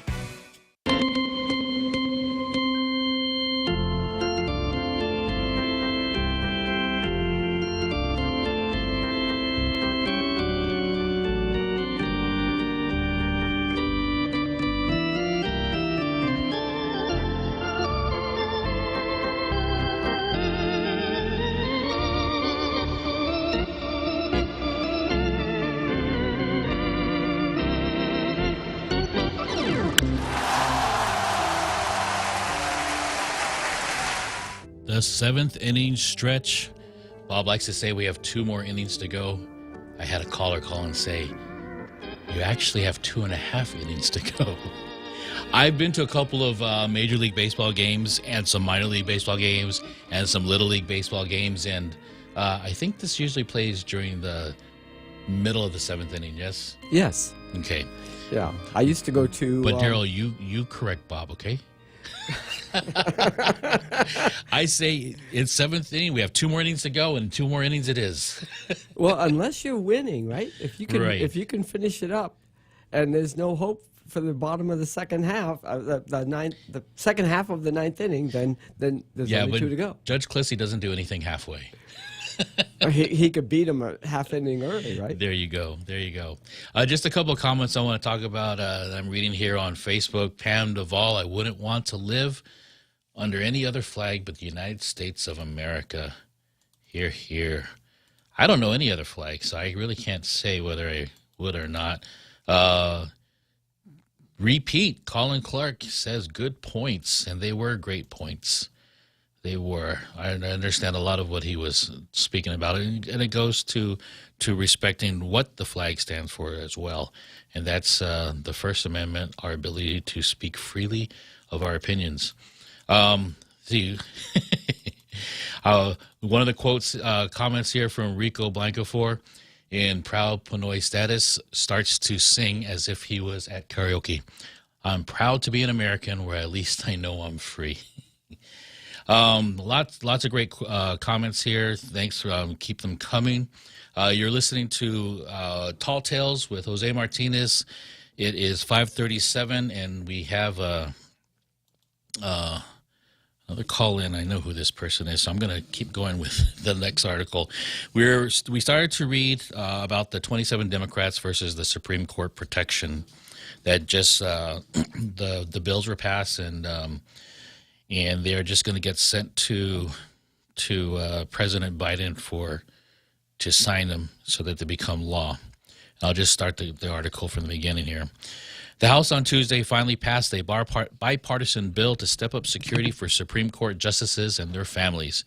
And the embarrassment is that Speaker Nancy Pelosi sat on the measure for weeks, even after a man with a gun showed up at Brett Kavanaugh's house in the middle of the night. More than 24 Democrats apparently don't think the justices deserve additional protection. The Supreme Court Police Parity Act passed the Senate unanimously in May. The purpose of the bill is to extend extra security to the families of justices, consistent with protections offered for senior members of Congress or executive appointees. Quote, if the families of Supreme Court justices have the same profile and exposure as the highest ranking officials in our government, they deserve the same level of protection, Delaware Democrat Senator Chris Coons said last month, and he's right.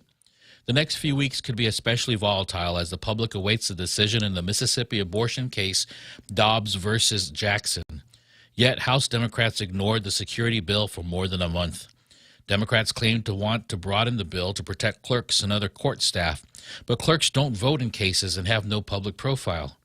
The real threat here is to the justices, from a fanatic trying to preclude a 5-4 ruling, such as the one overturning the abortion precedent, Roe versus Wade. That threat isn't hypothetical after a young man dressed in black with a gun and burglary tools showed up near the Kavanaugh residence last week, upset about the impending abortion decision and perhaps mentally unwell.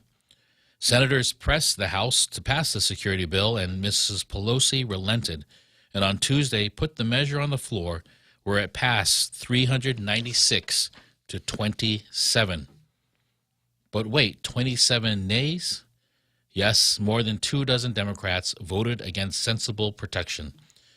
The dishonor roll includes Alexandria Ocasio-Cortez from New York, Pramila Jayapal from Washington, and Josh Gottmeier, Tom Malinowski, and Miki Sherrill of New Jersey. That'll show Justice Kavanaugh and his wife.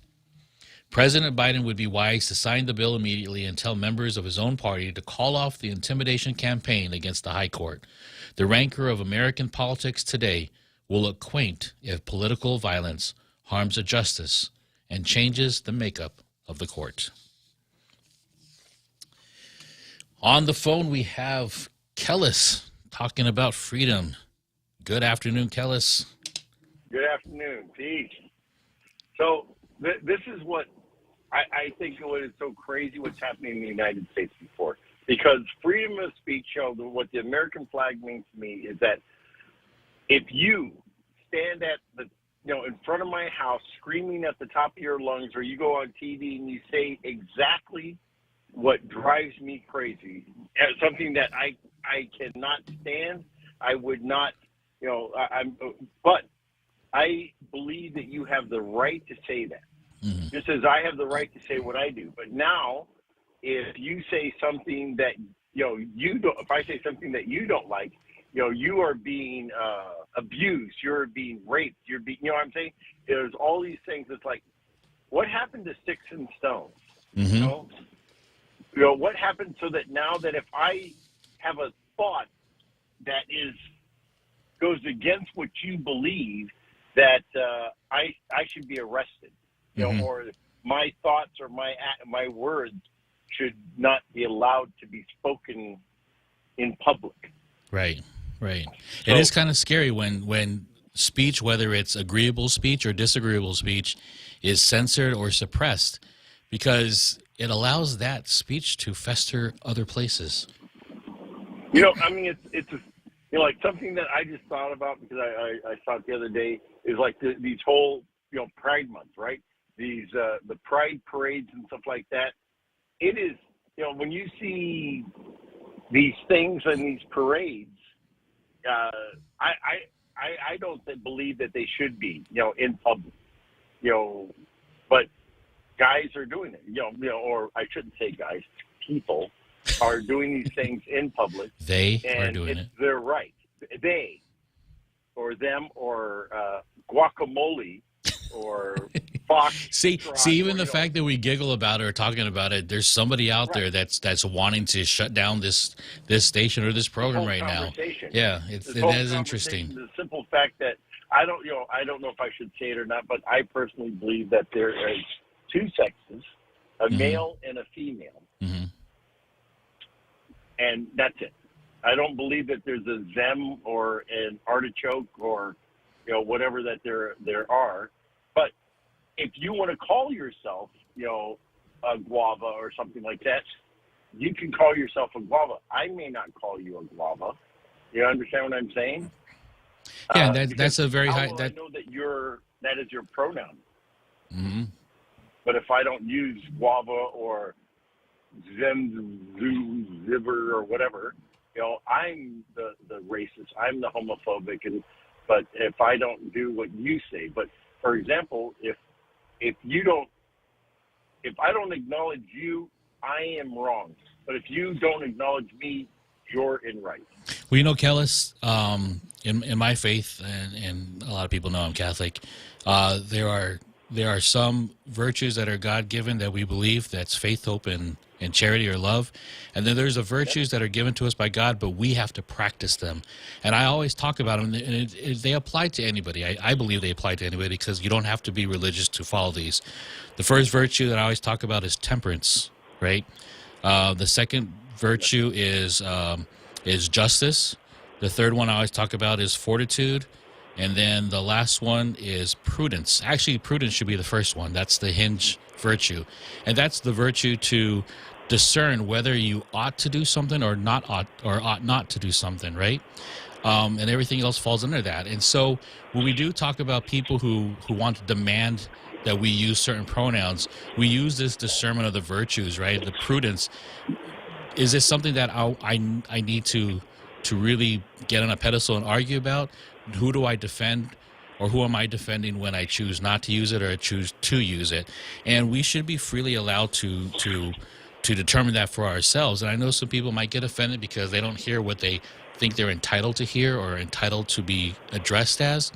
But if we have these foundations, if we talk about how we ought to be talking to each other, I think we can get back to being able to talk and be disagreeable with each other. There's something he said, I think, I can't remember who it was that was talking about these pronouns and said, I will absolutely use the pronouns if I am one-on-one with the person, if they're talking to me in a personal conversation. But over the generalization or broad brush of forcing me to use pronouns that just don't make sense, you should not force me to do that. And I think that's where prudence comes into play, and this person allows himself to be able to judge when it's appropriate and when it's not appropriate to use it. And a lot of people will say that's just bigotry, Jose, and it's not, because we use prudence every day. Some people will not use the same language around their grandparents that they do around their peers, and that's prudence. It's not bigotry. Some people would express opinions around people that they know they can trust to keep confidentiality that they wouldn't around other people. And we should be able freely to be able to use our senses and our virtues to speak with each other without risk of retaliation, right? Or even what is known as the cancel culture these days. And that gets back to what I was saying earlier, that if you are preaching at the top of your lungs something that I find offensive, I should, that is your right. Mm-hmm. I should not be able to shut you down or to what I'm saying? But at the same time, if I say something that you find offensive, you should not shut me down. True. But the problem that we have is that the people that are on the right now, they're allowed to say what they want to say that is offensive to, I believe, many people. But it's, they see it as their right to do so. But if I disagree in one, dot, or one, and then what's so funny about it, it's impossible to actually agree with them. Because they, how many genders are there? What is a woman? Why can't, they say, why can't we teach your, 5-year-old son about, transsexuality and all that type of stuff? If I don't want that to happen, I'm a bigot or I'm a homophobic. Or, if I don't want to date a man, then I am, transphobic, etc. Other than the fact, if I personally say, I am not interested in one, at all with a person that has the same physiology as mine, I don't see myself as a homophobic or racist. This is just my choice. Right. But now they're saying that if you do not choose to be attracted or to be physically intimate with a person that you may not find physically attractive, then you have the problem, not them. Yeah. Very good. Thank you, Kellis. And, I know you call quite frequently, but you don't frequently go on the air. And I thank you for lending your voice for everyone else to hear, because you say a lot of great things. Well, most of the times I'm just talking to you. Absolutely. And I just wanted to see how the judge was doing. That's why I called it. Very good. Well, thank you, Kellis, and Okay. enjoy your afternoon, and we'll hear from you soon. Yes. Peace. Alrighty. You're listening to Tall Tales here on KUSG 93.3 FM. My name is Jose Martinez. It is 5:49. Let's go to a quick break, and then we'll come back to it looks like another Joe is on the line. So don't go away. We'll be right back right after this break.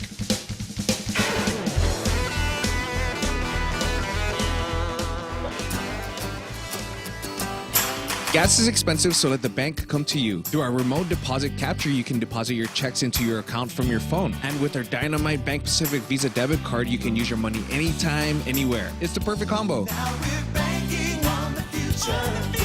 Services to choose. Bank Pacific, where others put branches, we place roots. Equal housing lender. Member FDIC. Crank it up. Come try Guam's original Chamorro restaurant with Pica's Best 5 years running. Mezcla Chamorro Fusion Bistro. Experience Chef Peter's candied salmon over scallion coconut rice, octopus to naktak, Chamorro platter, and their award-winning gourmet hamburgers. Or if you're looking for something healthy, try their keto-friendly menu. Come and enjoy Mezcla's half-a-day service at their Hagåtña and Grand Plaza Tuman location. Call their Hagåtña location at 479-2652 for reservations.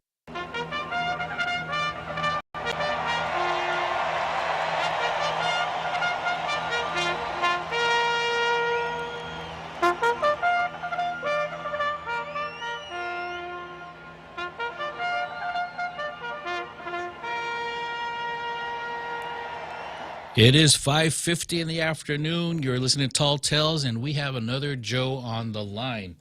Go ahead, another Joe. Hey, Mr. Martinez. Like you, I also started school stateside. Yeah. What the objective was to learn how to effectively communicate and how children are taught to identify with things.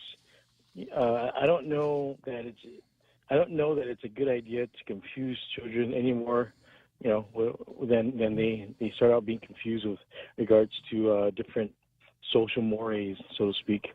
As I got older and into preteen, teen years, they taught us regarding pronouns, language. We get our language from derived from European languages. We borrow a lot of languages, a lot of words from different languages, mostly Germanic, Roman influenced languages. And they say that Latin was basically a very, I think, if I understand it right, a very scientific language. And it hasn't changed for hundreds of years, of course. There's been no changes, as it's not as fluid as other languages have been, and that's why it's considered even somewhat of a dead language, even though it's a little bit precise. But and so when they wanted to get more precise with in a scientific way, they would go into Greek. So my understanding, that's why up to maybe the 50s. Not sure when they continue into the 70s. In the school system, in the U.S. school system, you're required to know some Latin. It was good to learn Greek, and a lot of people wanted to learn French. As the years passed, Japanese became a good language to learn because Japanese became very, very dominant in industrial manufacturing. So, and in the business scene. Anyway.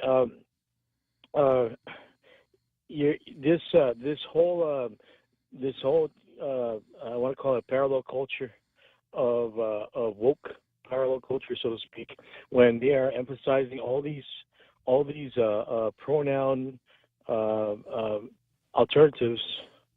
I would suggest sticking with the science and data. And that new Supreme Court justice says she's not a biologist. Exactly.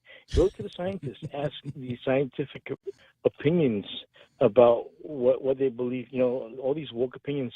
And if the scientists are afraid to comment, then It's not nothing based on science at all. It's because that's all their profession. You know, they study this stuff. Right. So right. And so this is intimidation, Mr. Martinez, and we should deal with intimidation, right? In the fashion by calling it out, and whether it's not the usual intimidation that we think of, I think the best way I can describe it is with the Asian, a little bit Asian spin. They have the yin and the yang. And so the yang is usually thought to be dominant masculine, and the yin is supposed to be feminine, right? But there's also a strong yin. You would think of that like, for example, I don't know, maybe I'm not sure if this is accurate, but like a very strong matriarch in the family, right? She's not exactly a yang, but she's a very strong yin. So when you look at these alternative cultures where there's a little bit of a feminine nature to this whatever it is they identify as, but it's not considered masculine or male, right? You're talking about language, right? Else. Yeah. So it's the closest thing I can compare it to is a strong yin. They're attempting to be a strong yin, and what is this? What's is it a movie or play? Madame Butterfly. and heard of it, never seen it. So I don't know if it's a good comparison, but this is a confusion of gender and the roles in society. You see this in different cultures, the Mexican culture, some Native American cultures, where there is there's a little bit of ambiguous nature of what the gender is, or someone is a male, but they're very feminine. And in these cultures, a lot of times they are not. I don't know if I would say welcome. They are to some extent they're accepted because they are blood relatives, and so we don't want any harm to come to our relatives, our people in our family, and we grew up with them, and then we find that a lot of times our relatives, they have alternative cultures, right? They don't learn about they don't do this until they get older, and so we talk about them in hushed tones in our families, but we find a way to live with each other. But with this woke culture, there isn't this attempt this feeling of live and let live. This is okay. You're going to follow us or else. Yeah, and that's kind of the irony of that is, and I think I've talked about it, or Judge Klitzkie has brought it up before. This irony of forcing the woke culture on people. It's kind of a reverse. I hate using the word reverse in front of another word, but it's fascist in the sense that it forces people into a mindset that they wouldn't otherwise go into unless they were told they had to, and a protest also. And I think it goes both ways. But what I think, if I understand you correctly, is we have our cultures, we have our roots. Again, I'll get to foundations, and when something moves the foundation, it kind of rocks the whole household. It rocks the society. There are some times when we do need people to rock the foundation. Of course, I'm drawing a blank on examples of that. But it's one of those things that, again, we have to discern and we have to use prudence with. How does it actually move society? We are individuals, but we are individuals that came out of a group of people. Even our existence came together because of two people, and we weren't immaculately conceived. That's another subject for probably another station. I want to thank you, Joe, for calling in like you always do, always giving us some great insights. We are getting to the end of the program. Okay. Thanks a lot for your time. I'll let you say the ending remarks.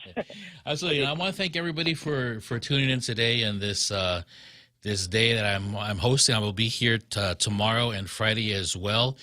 We wish Bob a good recuperation and can't wait for him to return back here on Monday.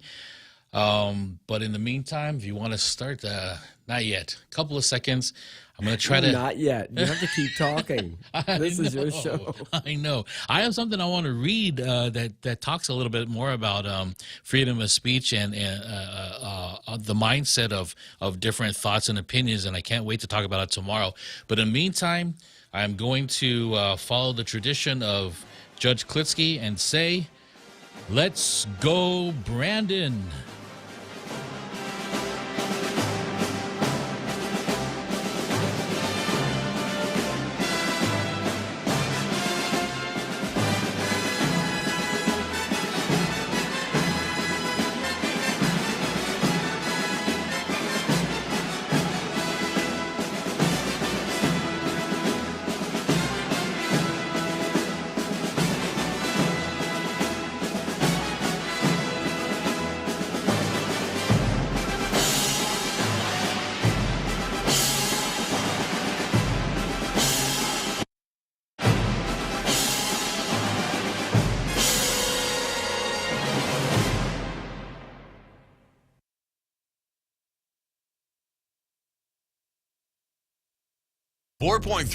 HD3. Two police officers killed in California. I'm Jack Callahan, Fox News, shot to death while responding to a report of a stabbing in a motel in the L.A. suburb of El Monte. These two heroes paid the ultimate sacrifice. Today they were murdered by a coward. That's the city's acting police chief, Ben Lowry. Other officers shot and killed the suspect, who was reportedly out on bail from an earlier arrest on a weapons charge. Primaries in 4 states Tuesday. In South Carolina, Republican Congressman Tom Rice, who had voted to impeach former President Trump, has lost his primary election to State Representative Russell Fry, who carried the Trump endorsement. But Representative Nancy Mace, who was critical of the president following the January 6th incursion at the Capitol, won her primary. In Nevada, Paul Laxalt has won the GOP nomination to run for the Senate against incumbent Democrat Kathleen Cortez Masto. Republican voters also choosing former state lawmaker Jim Marchant to run for Attorney General. He has repeatedly questioned the legitimacy of the 2020 presidential election. The Federal Reserve Board poised to hike interest rates again today. Last month, the central bank indicated they will raise its benchmark interest rate by 0.5 percentage point for the second time in 2 meetings and follow with a third such increase in July. However, a slew of troubling inflation reports of late could lead Fed officials to consider surprising markets with a larger than expected 0.75 percentage point interest rate increase to tame hot inflation. A handful of Wall Street forecasters, including investment banks Barclays and Jefferies, are predicting that the Fed will make that move after May's consumer price index rose 8.6% from the same period a year earlier. The Fed last raised rates by 0.75 percentage point in 1994. Fox's Hillary Barsky. For the first time in 18 days, AAA's average price of gas has fallen, down 0.2 cents from yesterday. America is listening to Fox News. Get all of your favorite Fox News podcasts ad-free on Apple Podcasts with Fox News Podcasts Plus. From Trey Gowdy, the Fox News Rundown, Will Kane, Brian Kilmeade, and so much more. Go to foxnewspodcasts.com for all the details.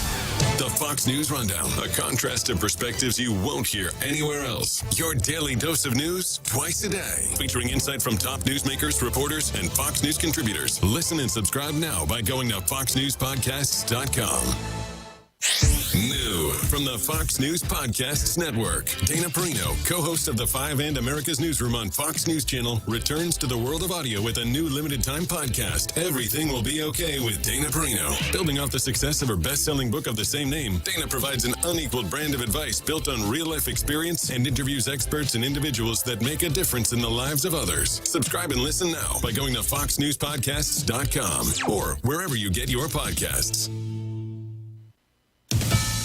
Deciding against making changes, the House has passed the Senate's version of the Supreme Court Protection Bill. 396 members of Congress voted for this. 27 voted against it. All 27, important to point out, are Democrats who did not want to advance this bill to the president's desk where it will go. Now, this will give more protection not only to justices, but also their families. Right now, justices have around-the-clock security from the U.S. Marshals and the Supreme Court police, but the purpose of this bill, which originated in the Senate, is to protect those immediate family members of the justices. Last month, the Senate passed a bill that would give more protection to members of their families as the threats on Supreme Court justices continue.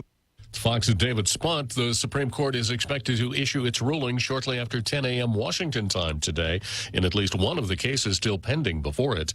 The big heat wave over the middle of the country continues. We're looking pretty much the same as we saw on Tuesday. A lot of the records that we are forecasting are across the Ohio Valley, upper Midwest region, all the way down through the Eastern Tennessee Valley into the southeast. Meteorologist Brian Hurley at the National Weather Service. Labor troubles could be brewing at Apple. Employees at the Apple store in Towson, Maryland, are scheduled to hold an in-person union election, and if it's successful, it would be the first U.S. Apple location to unionize. The Baltimore Sun reports that the union effort has support from most of the 110 eligible non-management workers at the store. The group behind the drive formed the Coalition of Organized Retail Employees, or Apple Corps, with the backing of the International Association of Machinists and Aerospace Workers. The push follows recent efforts to unionize in other large companies, including Starbucks and Amazon. Tanya J. Powers, Fox News. And I'm Jack Callahan. This is Fox News. Hey there, folks. It's me, KFC's Extra Crispy Colonel. My KFC Extra Crispy Chicken is freshly double-breaded and fried to a luxurious, mouth-watering bronze. You see, Extra Crispy KFC Chicken isn't just a product, it's a lifestyle. And for a limited time, KFC's delicious egg tarts are back. Pick up your KFC Extra Crispy Chicken meal and an order of egg tarts at your favorite KFC